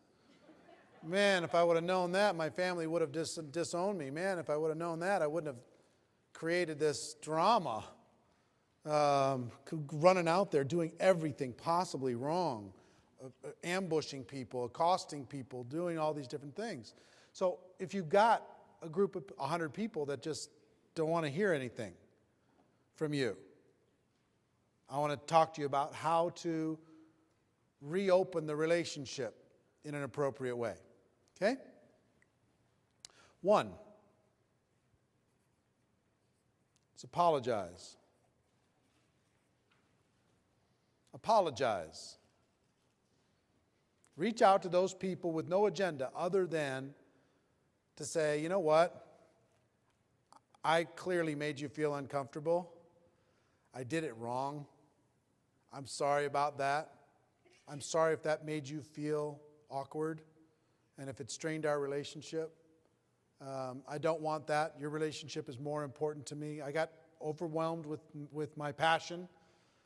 I got excited for what I thought would be a good future for you, and it was a good future for me. But I clearly overdid it, and I'm sorry. Those of you, I have some friends who have gone through Alcoholics Anonymous, and the reason why I know they've gone through Alcoholics Anonymous is they've come to me because one of the steps in the 12 steps is to go apologize to the people that you hurt and say, I'm sorry. Because they've come and said sorry to me. I'm sorry if I did this, I made you feel uncomfortable, whatever. I'm like, yeah, it's cool. It's okay. I'm glad you're getting better. I'm glad things are going fine. So there's a group of people you just need to go apologize to. Not apologize for your opportunity. Not apologize for your product. Not apologize for the profession. Not apologize for your existence. Just apologize for your approach. And say, I did it wrong. I messed up. See, what most people think the goal is when they first join network marketing, they think the goal is to recruit friends and family. Here's the real goal: to educate your friends and family. To let them know what it is that you do, not to recruit them, just to educate them. Education. And then they'll make their own decision. But where we lose it is we go into, you need to do this, push, push, push, being the boorish person at every family gathering, calling everybody, pushing hard, whatever. And our goal is not education. Our goal is to get them, because we think for sure this will be good for them. So if our goal becomes education, then everything gets easy. Now, to educate friends and family, does that need to happen in a 15-minute conversation, or can it happen over a little bit of time? It's going to happen over time. If you're going to be doing something, they'll find out about it. They're going to know about it if they're your friend. So apology is number one. Number one, apologize. And really reach out with no agenda. And don't apologize and do another presentation in the apology.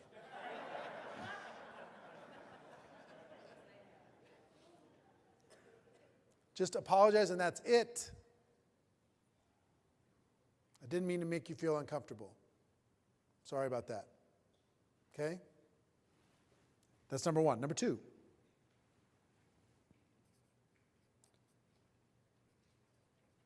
Interact without inviting.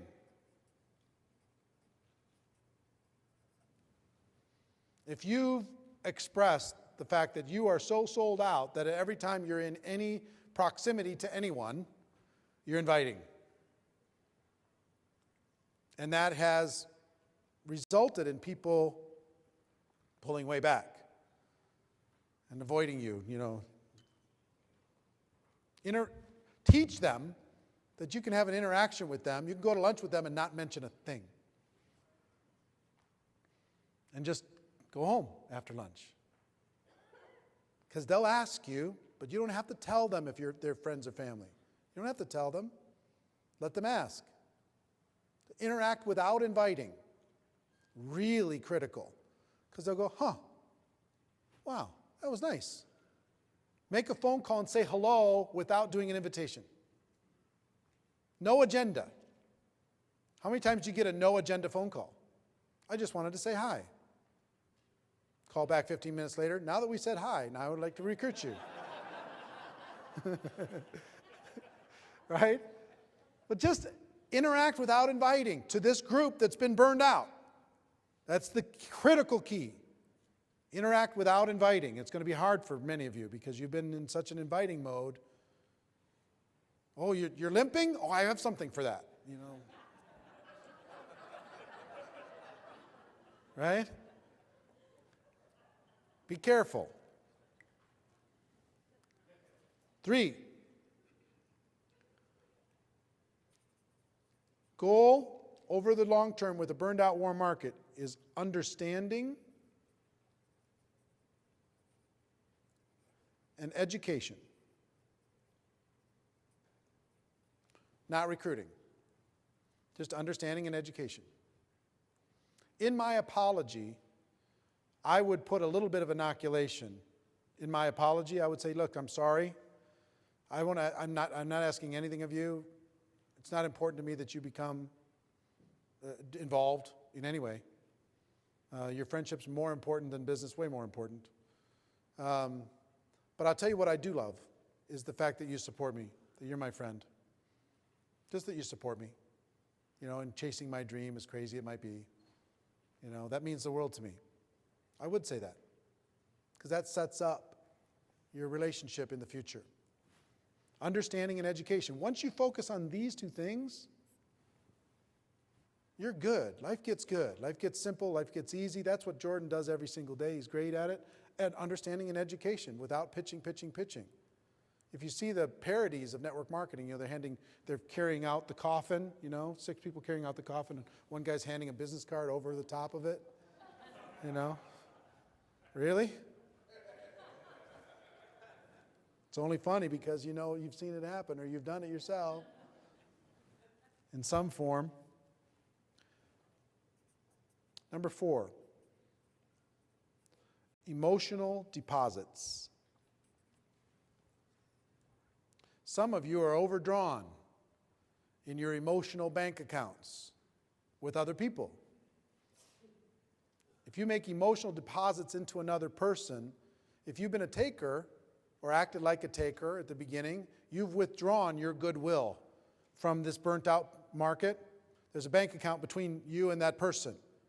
And you've pulled all the goodwill out by offending them or pushing them or making them uncomfortable.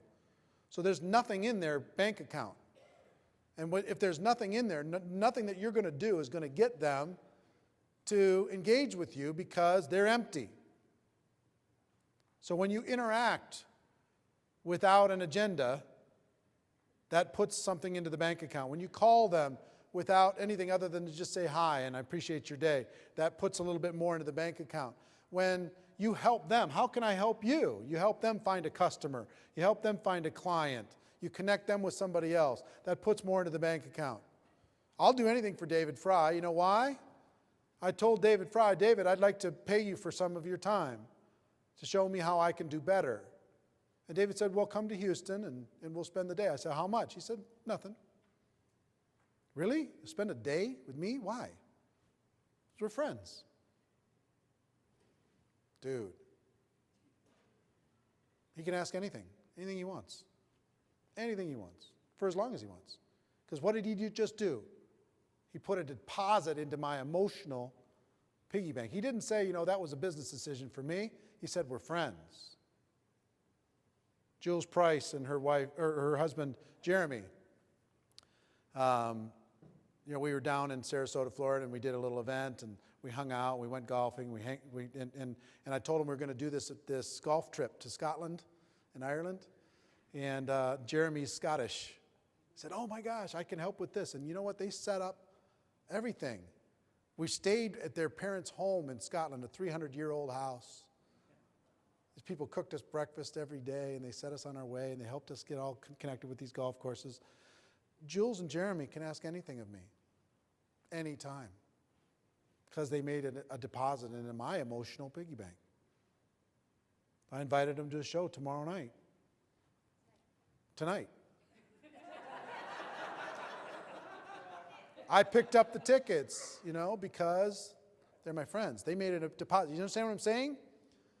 So if you go to somebody and say, are you ready yet? Are you ready yet? Are you ready yet? Are you ready yet? Withdrawal,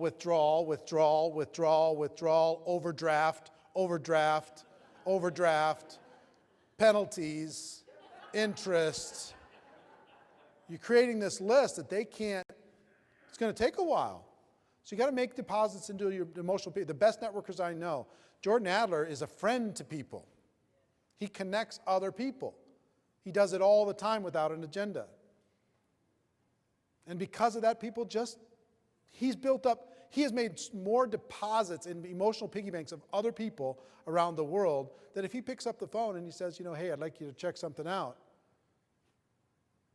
And I remember Jordan told me that the guy that did the wraps on his cars, these really cool graphite-looking, gunmetal wraps on his cars, really awesome, and did all this stuff, and Jordan forwarded a lot of business to him. So he made all these emotional deposits in this guy's piggy bank, and then this guy wouldn't call him back.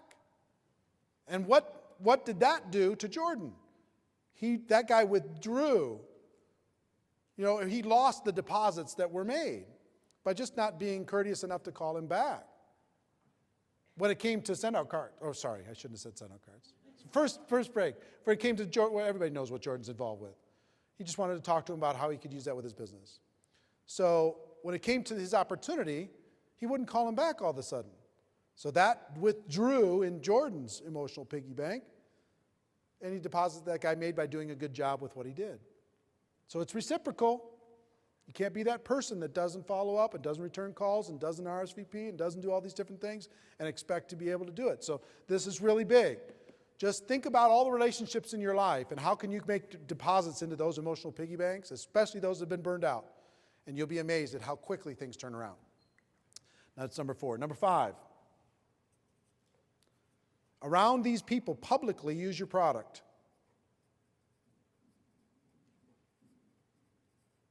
But don't say anything about it. Just use it. Don't talk about it. That'll give them an opportunity to ask. You can, in conversation, tell a story about it or something, but don't turn it into a pitch.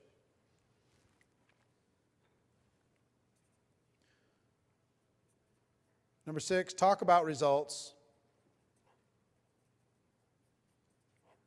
without prospecting.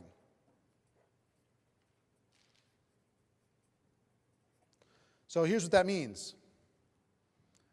I just had the most amazing thing. It was unbelievable. My product, I took it, and then here's what happened, and da-da-da-da, or I used the service, and da-da-da-da-da. It's just the most amazing thing. End of story. Just leave it there. Man, I'm so grateful. I just got myself in this situation, and this service helped me with that. I just used this, and it doubled that, or it helped with this, or my body, or whatever, and just done. Then if they ask, then fine. If you've made some deposits in their emotional piggy bank, they'll start asking. If you haven't, they won't. And when they do ask, go soft. Just say, look, I've already apologized. I don't want to, offend you or anything. Go soft. Go easy. You say, I'm really grateful for this. I'm really grateful for that. Be a real, here's what this comes down to. Be a real friend and a real family member.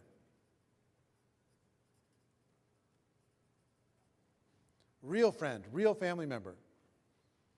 Support them. Ask them what you can do for them. Harvey McKay is a really good friend of mine. He's one of the greatest networkers alive, and I will tell you, I'll do anything for that guy. He does things without keeping score. He gives and he gives and he connects and he does and he works and he tries and he cares. He's worth, $100 million plus. But I'll do anything for the guy. Anything. And I know I can call. We both developed some emotional deposits, right? We both helped each other. So if I call him up, we're going to have a conversation and something good will happen. He calls me up, something good will happen. I'm a real friend to Harvey without an agenda. If there's something that we could do together that makes sense, then we'll do it. And if not, that's okay. Love you. Have a great day. I'm a real family member with my family members. If you treat people like you're the shark and they're the minnow, they're going to sense it. So does this stuff make sense? This is how you do it. Apologize. Interact without inviting. Goal is understanding and education, not recruiting. Let them understand. Let them become educated. Let them make their own decision. Make emotional deposits in their piggy bank, and things will come back for you. Publicly use your product or service. Talk about your results without prospecting. Be a real friend. Be a real family member. Okay? Has that been helpful? Yeah? All right. Okay, good. My last topic. I'm really excited about this. Here's what I've realized in this world. Why don't we do this? Everybody stand up real quick. You've been sitting for a while. Stand up real quick, shake it out, face that wall. Put your hands on the shoulder of the person in front of you who needs some music. Give it a little rub, give it a little shake.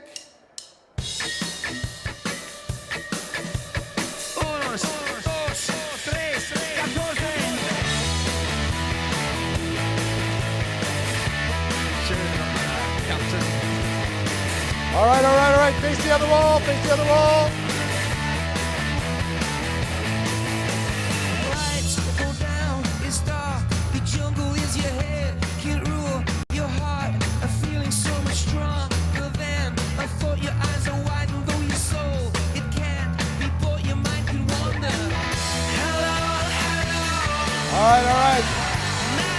You ready to go? Home stretch. It's everything I wish I didn't know. Except you.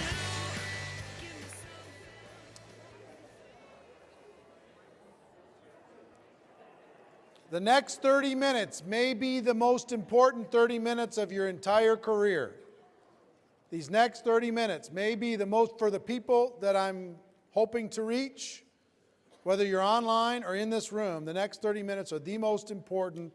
I want you to take serious notes, and I want you to understand what I'm about to share with you, because it can change your entire career. Everything can change for you this year. Everything can change for you this year. I will tell you, what I've learned is slow growth. People say slow and steady wins the race. It is not true. It is not true.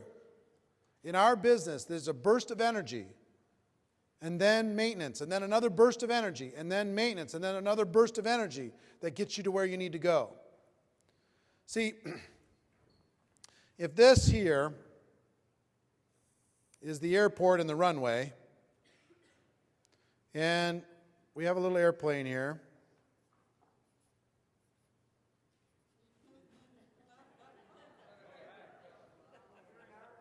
It's an old one with a propeller. Okay, and you're in there, you know.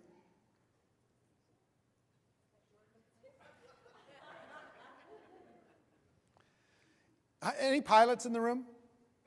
You have some pilots. Right here, what's your name again? Steve. So Steve's a pilot. We're on the runway. We're ready to take off. We're in our business. That plane is our business. We're ready to go. Ready?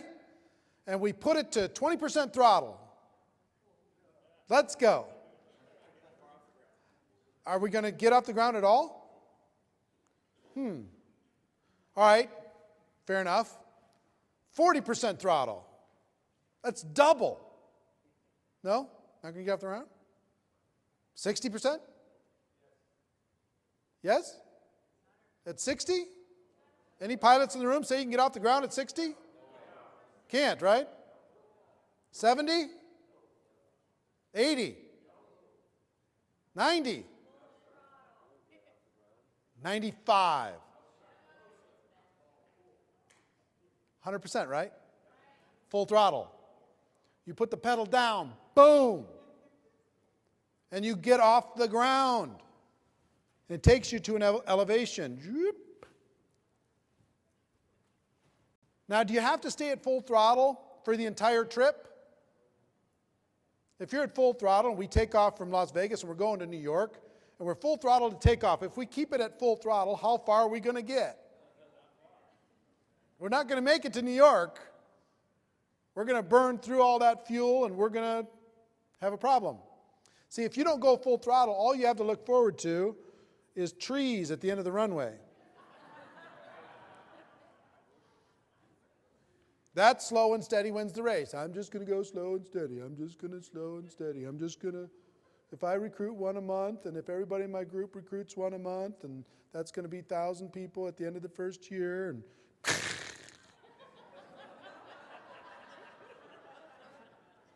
I guess network marketing doesn't work. Slow and steady does not win the race. It's just like flying. You got to get to an altitude. You got to get to an altitude. And that is what I call the 90-day game plan. The 90-day game plan will change your life. People underestimate or overestimate what they can do in a week or a month, and they underestimate that what can be done in 90 days. 90 days can change everything. I'm living proof, and I have examples of living proof of what 90 days can do to change everything. In 1992, I was, the most I'd ever made in network marketing was about a little under $200,000. And I'm spending every penny, and I'm hustling, and I'm struggling, and I'm trying. And I'll tell you, if you're making $100,000 a year in network marketing, that's just enough money to be miserable. You pay your taxes, you try and drive your business, and you got this little job. It's no fun at 100. It's better to have a hobby at 20 than a full-time 100. I'm telling you. I don't want to scare you by saying that, but I'm just telling you. Those of you, once you get to 100, you know what I'm talking about. It's no fun. You're like, I got to break out. I got to break out. I'm seeing these other people. They're flying past me. What do I got to do? And I was with a company that had hit a wall. It was a company called NSA. They had water filters and air filters. And their company was going through a lot of drama. And they hadn't switched. They'd switched to Juice Plus. Later, they became a nutritional company, and they're very successful still today. But they hadn't done that at that time. So full-timers like me were desperate. And I joined another company in September of 1992. And I decided that I was going to engage in a 90-day burst of activity like I'd never worked in my life. Now, understand, I'm a guy who's kind of struggling, making 100 to 200. And in my first 12 months, my 1099 was $980,000. In my first 12 months. I'm the same guy with the same skills, same abilities, same influence, same contacts. And I went from struggling to $980,000 in 1 year. 1 year. You know what made that happen? A 90-day burst, a 90-day game plan. It all happened from 90 days. Another gentleman that was involved with me at that time, his name's Art. And Art drove, we had an event that we started with that company. He drove from Boston to Chicago. Had no money, broke, never made more than a couple $1,000s in network marketing, never in his life. And he said, I'll do whatever I need to do. Tell me what I need to do. And we sat down with him, and never forget, we sat in this lounge and we said, let's create a 90-day game plan for you to be able to change your life. You know what we told him? The only thing between you and being a millionaire is putting 1,000 people in the room in Boston 90 days from today in your downline. He said, really? I said, really? Can you show me how? Yes, I can show you how. I can be a millionaire from the efforts that I do in the next 90 days. And it's learnable. Yes. Well, Art did that. He went back. And he followed instructions. He quit 2 weeks later. And then we had to talk him back into it. Seriously. And 90 days later, he didn't have 1,000 people in the room, but he had about 700 in the room 90 days later from nothing, with no money. We taught him exactly how to do it, step by step, the total game plan, the total blueprint, how to build towards it, how to do it, and how to come out of it. Today, Art makes about $5 million a year. Number one in his company. About $5 million a year, over $400,000 every month. He was broke, no money, had to drive from Boston to Chicago and then back again. Quit 2 or 3 times during his 90-day game plan. Pulled it off, and that started a career for him. Brian Carruthers is another example. Brian Carruthers was with my company, TPN. And Brian had never made more than $2,000 in a month with my company. And when my company sold to Prepaid Legal Services, who's now become Legal Shield, when my company sold, Brian, there's people moaning and crying and upset and freaked out and we'll see and all that stuff. And Brian said, you know what? This is my window. This is my opportunity. I'm going to attack this like I've never attacked anything in my life. Another gentleman at the same time that he works with today, and top earner, his name is Darnell Self, one of the best leaders in network marketing, decided at the same time, you know what, that was going to be his future. Prior to that, what the most Darnell ever made? $400 a month. And where did he work? Retail or something? He worked in a retail store at a mall. Darnell Self, one of the most powerhouse guys in the profession. But what those guys decided to do while everybody else was crying and whining and wondering, and this is a big transition, transitioning one company into another network marketing company is huge. They decided to put together a 90-day game plan, and they put it together like you've never seen in your life. And they worked so hard. I'm going to teach you some of the things that they did. They worked so hard, so focused, at 100% throttle to get off the ground and get it going. Brian had never made more than $2,000 in a month. What was your first month's check? 11. What was it after 6 months? 24. What was it after 12 months? 42. How much could you go back and point to of your 14 million that you've earned since that time? How much could you go back and point to your first 90 days? Almost all of it? So how much did you get paid per hour for your first 90 days? Figure that out for a second. Let's just do the math for a second. You got 40 hours in a week. You've got 90 days. That's going to be about, what, 12 weeks? 12 times 40 is how much? 480? 480 weeks? 480 hours? Somebody pull out a calculator. Take 14 million divided by 480 hours. How much? $29,000 an hour. And running. It's still growing. You understand what I'm saying? The 90 days is everything. He's maintained, he's grown, he's trained, he's supported, he's done all that stuff. And how many 90-day game plans have you done since then? Well, you haven't done one every 90 days. But would you say probably averaged about one a year of pure 90-day hardcore focus in between supporting and doing everything else? Yeah, vary in intensity. But did anything ever touch the intensity of the first 90? No. That got him off the ground. Got him to a level. Put him on a path. Changed his whole life.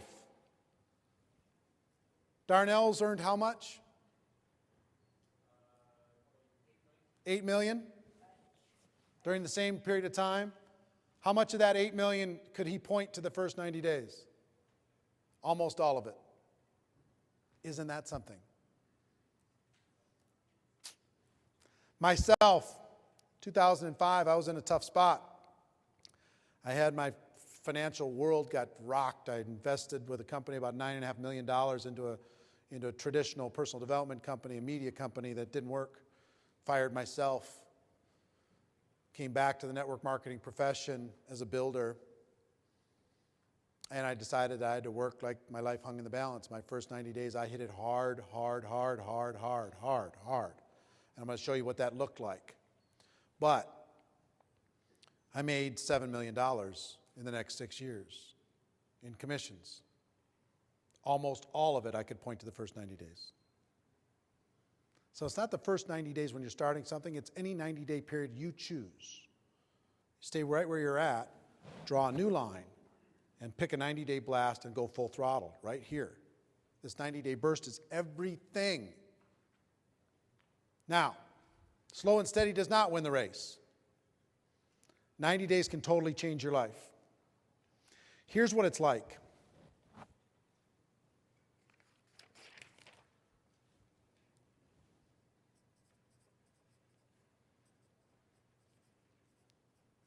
$100% sold out for 90 days.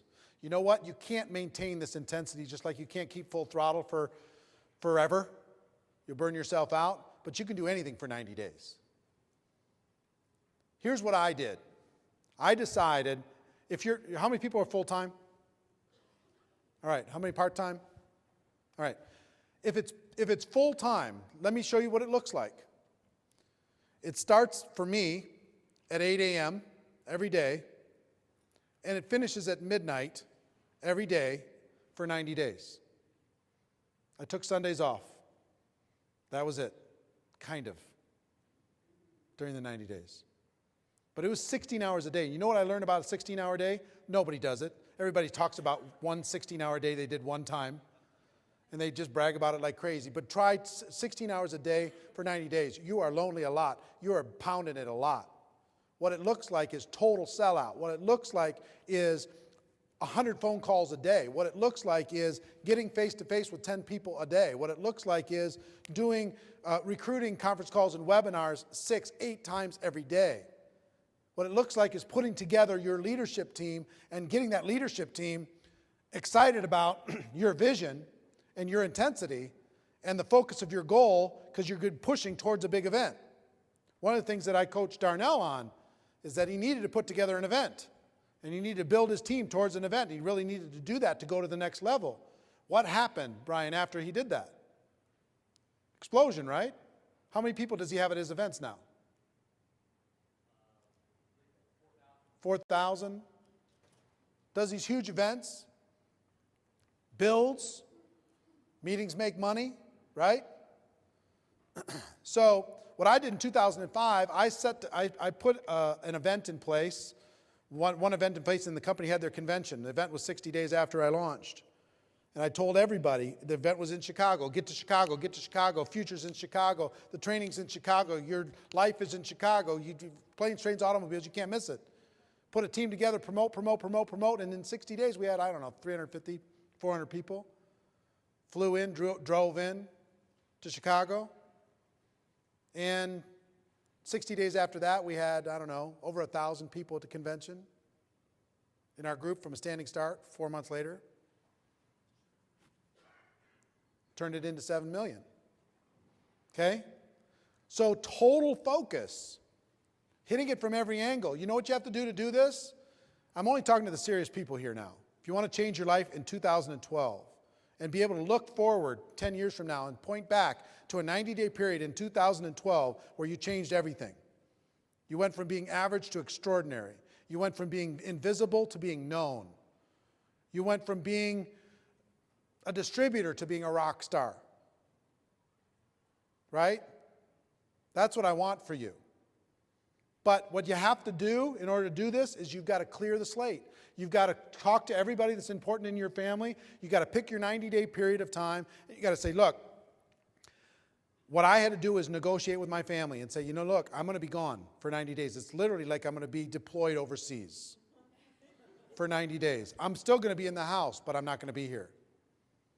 And I need you to love me, and I need you to know this, and I need you to appreciate it, and I need you to support it. But I'm going to hit it hard. I'm going to go hard. I'm going to be making phone calls all the time. It doesn't mean I don't love you. I'm going to be hitting it hard for you, for our family, for our future. I'm not going to let you keep us crawling by. In 90 days, we can have everything. We can go to Disneyland as many times as we want after 90 days from now. We'll still work hard, but we don't have to do this 90 days for forever. They need to know that there's an end to it.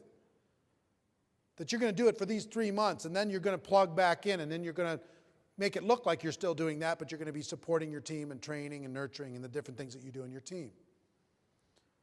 If you're part-time, let me tell you what it looks like. It's harder for you, but it's worth it. You need to go do your job, and then you need to go home and do another 8 hours. Clear the decks. Get a sitter. Talk to the spouse. There is no movies. There is no television. There is no recreation.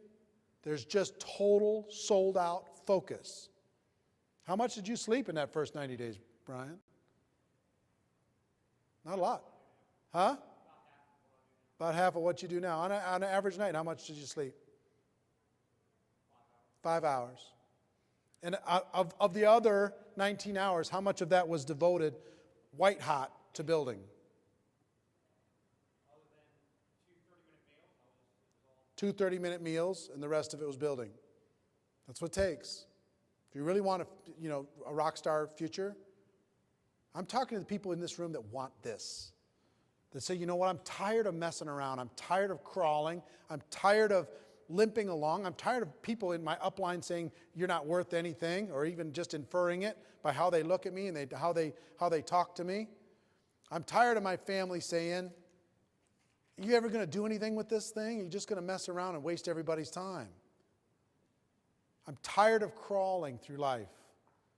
I will sell out for 90 days in order to be able to get where I want to go for the rest of my life. I'll do it. I'll do it. I'm in. I'm going to go hard. Okay? That's what it takes. I'm being as honest as I can be with you here today. So, a couple things. Put together an event. About 90 days after you start your launch, put together an event. And decide how many people you're going to put in the room when you start. Is it going to be 500? Is it going to be 1,000? Don't even start this process if you're going to say, oh, I want 50. I mean, come on. So put together an event. You've got to name this event. You've got to come up with a campaign around this event. You've got to be a promoter of this event. You've got to put together promotion teams for this event. If you have 10 people on your team, could you get 10 people and say, look, your life, your job is around getting 100 tickets sold for this event, and you are responsible for putting 100 people in the room. I'm responsible for 100, you're responsible for 100, you're responsible for 100. Can you do it, yes or no? We'll do the webinars, we'll do the calls, we'll do the three-way calls, we'll do the promotion, we'll print the tickets, we'll do the flyers, we'll do everything. But if you put 1,000 people, if we together as a group put 1,000 people in the room 90 days from today, it's over. Life changes. Are you in or are you out? And then you got to drive that team on a weekly basis. You got to grow that team on a weekly basis. You got to recruit more people into that team on a weekly basis to be able to go towards that event to make it a success. You got to invite superstars to your event. You got to call the CEO of the company and say, hey, if I put 1,000 people in the room, will you be there? You got to call the top earners and say, look, if I put 500 people in the room, will you be there? I want to change my life. I'm going to do it. I've got a team. I've got the campaign. Here's the ticket. All right, will you come? And you put together an all-star lineup for that event. Blow their minds. See what I'm saying? You feeling me? Is any of this stuff impossible for you to do so far? It's not. It's not. Don't have time to debate it, but I challenge you, it's not. So there's 3 phases. There are very important phases to this. You're going to be doing all these different things. And I've coached hundreds of people on doing this to change their life over the course of 24 years. Personally, in my groups, different things, changed everything. There's 3 phases. Phase 1 is your 90 days leading up to the event. Phase 2, and there's ways to do that right and wrong. You can get people into the room, but if you don't do it right and you're not building your team as you're doing it, you're not going to get the full results. Phase 2 is the event. And phase 3 is post-event. Because a lot of people will do the event and then all the air goes out of the balloon and they don't have the traction that they need, because then they go to phase 4 is the next event. And repeat. See, here's the thing. If you let's say you put 500 people in a room 90 days after your launch. Guess what you have to do at that launch? Not promote this next one, sell the next one out.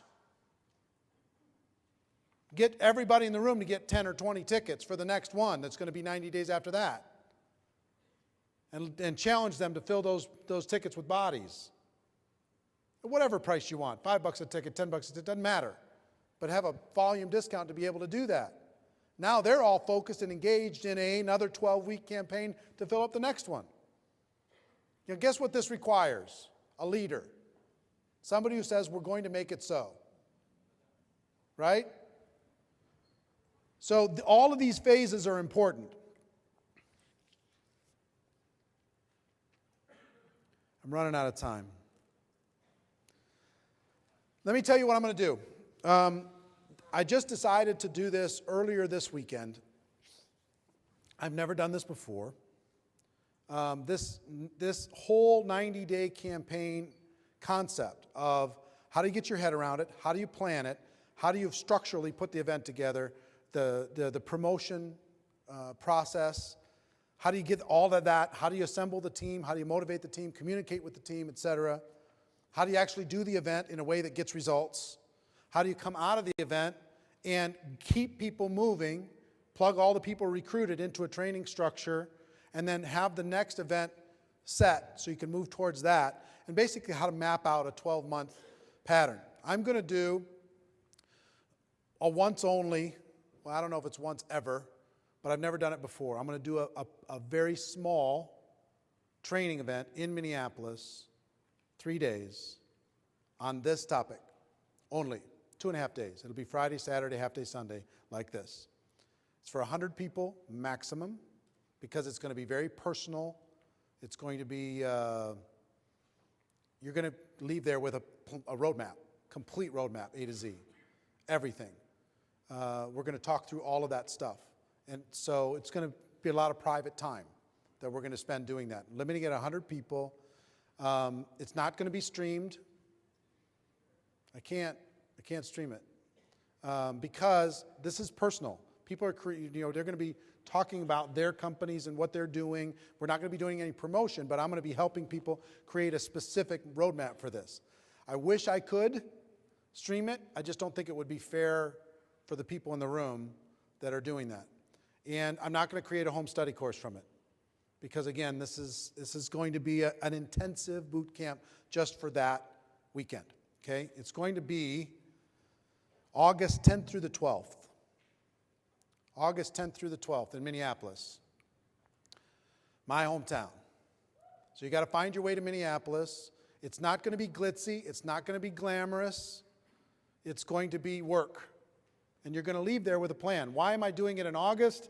The reason why I'm doing it in August is the fall season is an amazing season. When you go September, October, November, those 3 months, if you can come out of there and create a game plan going through that season, your convention's probably somewhere in that season for a lot of people. You can use that as leverage, and you can create an event at the end, or you can create a roadmap for your next 12 months and start it in January, or whenever you want to start it. There's pre-work that needs to be done in this too. You can't just start your 90 days. You've got to amp up some pre-work, make it happen, work fast. But we're going to talk about the disciplines. We're going to do all that stuff. It's not a super inexpensive event. It's $997. I'm not offering any other special things. If you are husband and wife, you can come for the same $997. It's priced per distributorship. You can't bring a partner that has another distributorship, but you can bring a spouse or whatever for $997. Okay, it's limited to 100 people. We talked about this because so many people have asked. A few days ago, they created a very simple form. Why don't you pass those down the rows? If you're interested in doing that, there's a very simple form. How many people have an interest in finding out more about it? All right, very simple form that you can, it's not fancy or anything, but you can hand it in back there. The first 100, then we'll close it out. I don't know if I'll do another one. I don't know if I'll open it up. If that one sells out, I'll decide. I have no idea. But if you want a highly personalized coaching weekend for your roadmap, for your game plan, specifically how to change your life and create a one-year game plan that will include a 90-day campaign, that I'd encourage you to be there. Now, as we're passing that out, Marina, can you come up here for a moment, please, baby?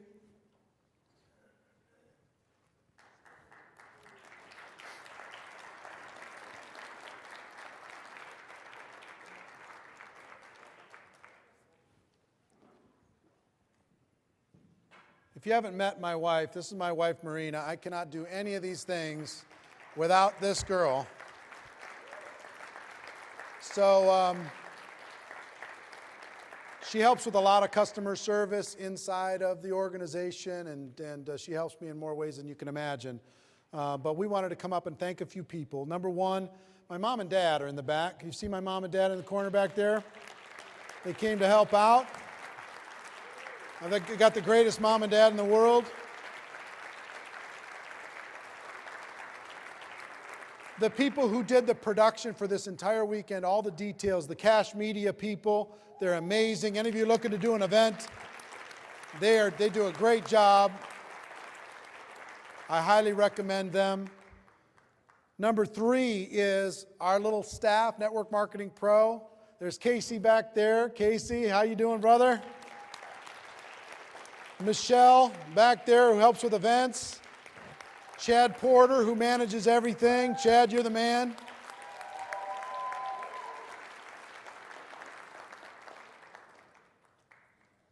And before I totally close, if you're willing to, at the very end of this thing, if you have the time to do it, would you please come up to the stage afterwards and give a quick testimonial? It'll help a lot of other people that could benefit from your experience throughout this weekend. I also want to thank all the speakers. Were they amazing? Was that group unbelievable? Stay up here, dude. It was overwhelming at times. There's a lot of information to cover, a lot of different things, but I hope at the end of the day you got that one thing. you got those couple extra things that can help your business. How many people got that thing? All right, mission accomplished. And most of all, I want to thank you for having the courage to follow your dreams, for having the courage to do things that other people are not willing to do, for living outside of your comfort zone, for tackling your life, and just saying, I want to take charge of everything. For the people who are watching online, watched all weekend, I'm proud of you. I'm proud of all of you. And let us tell you this as we close out, our wish for you is that you decide to become a network marketing professional. You decide to go pro, because it is a stone cold fact that we have a better way. Now let's go tell the world. Everybody have a great day. Have a great weekend. We love you very much.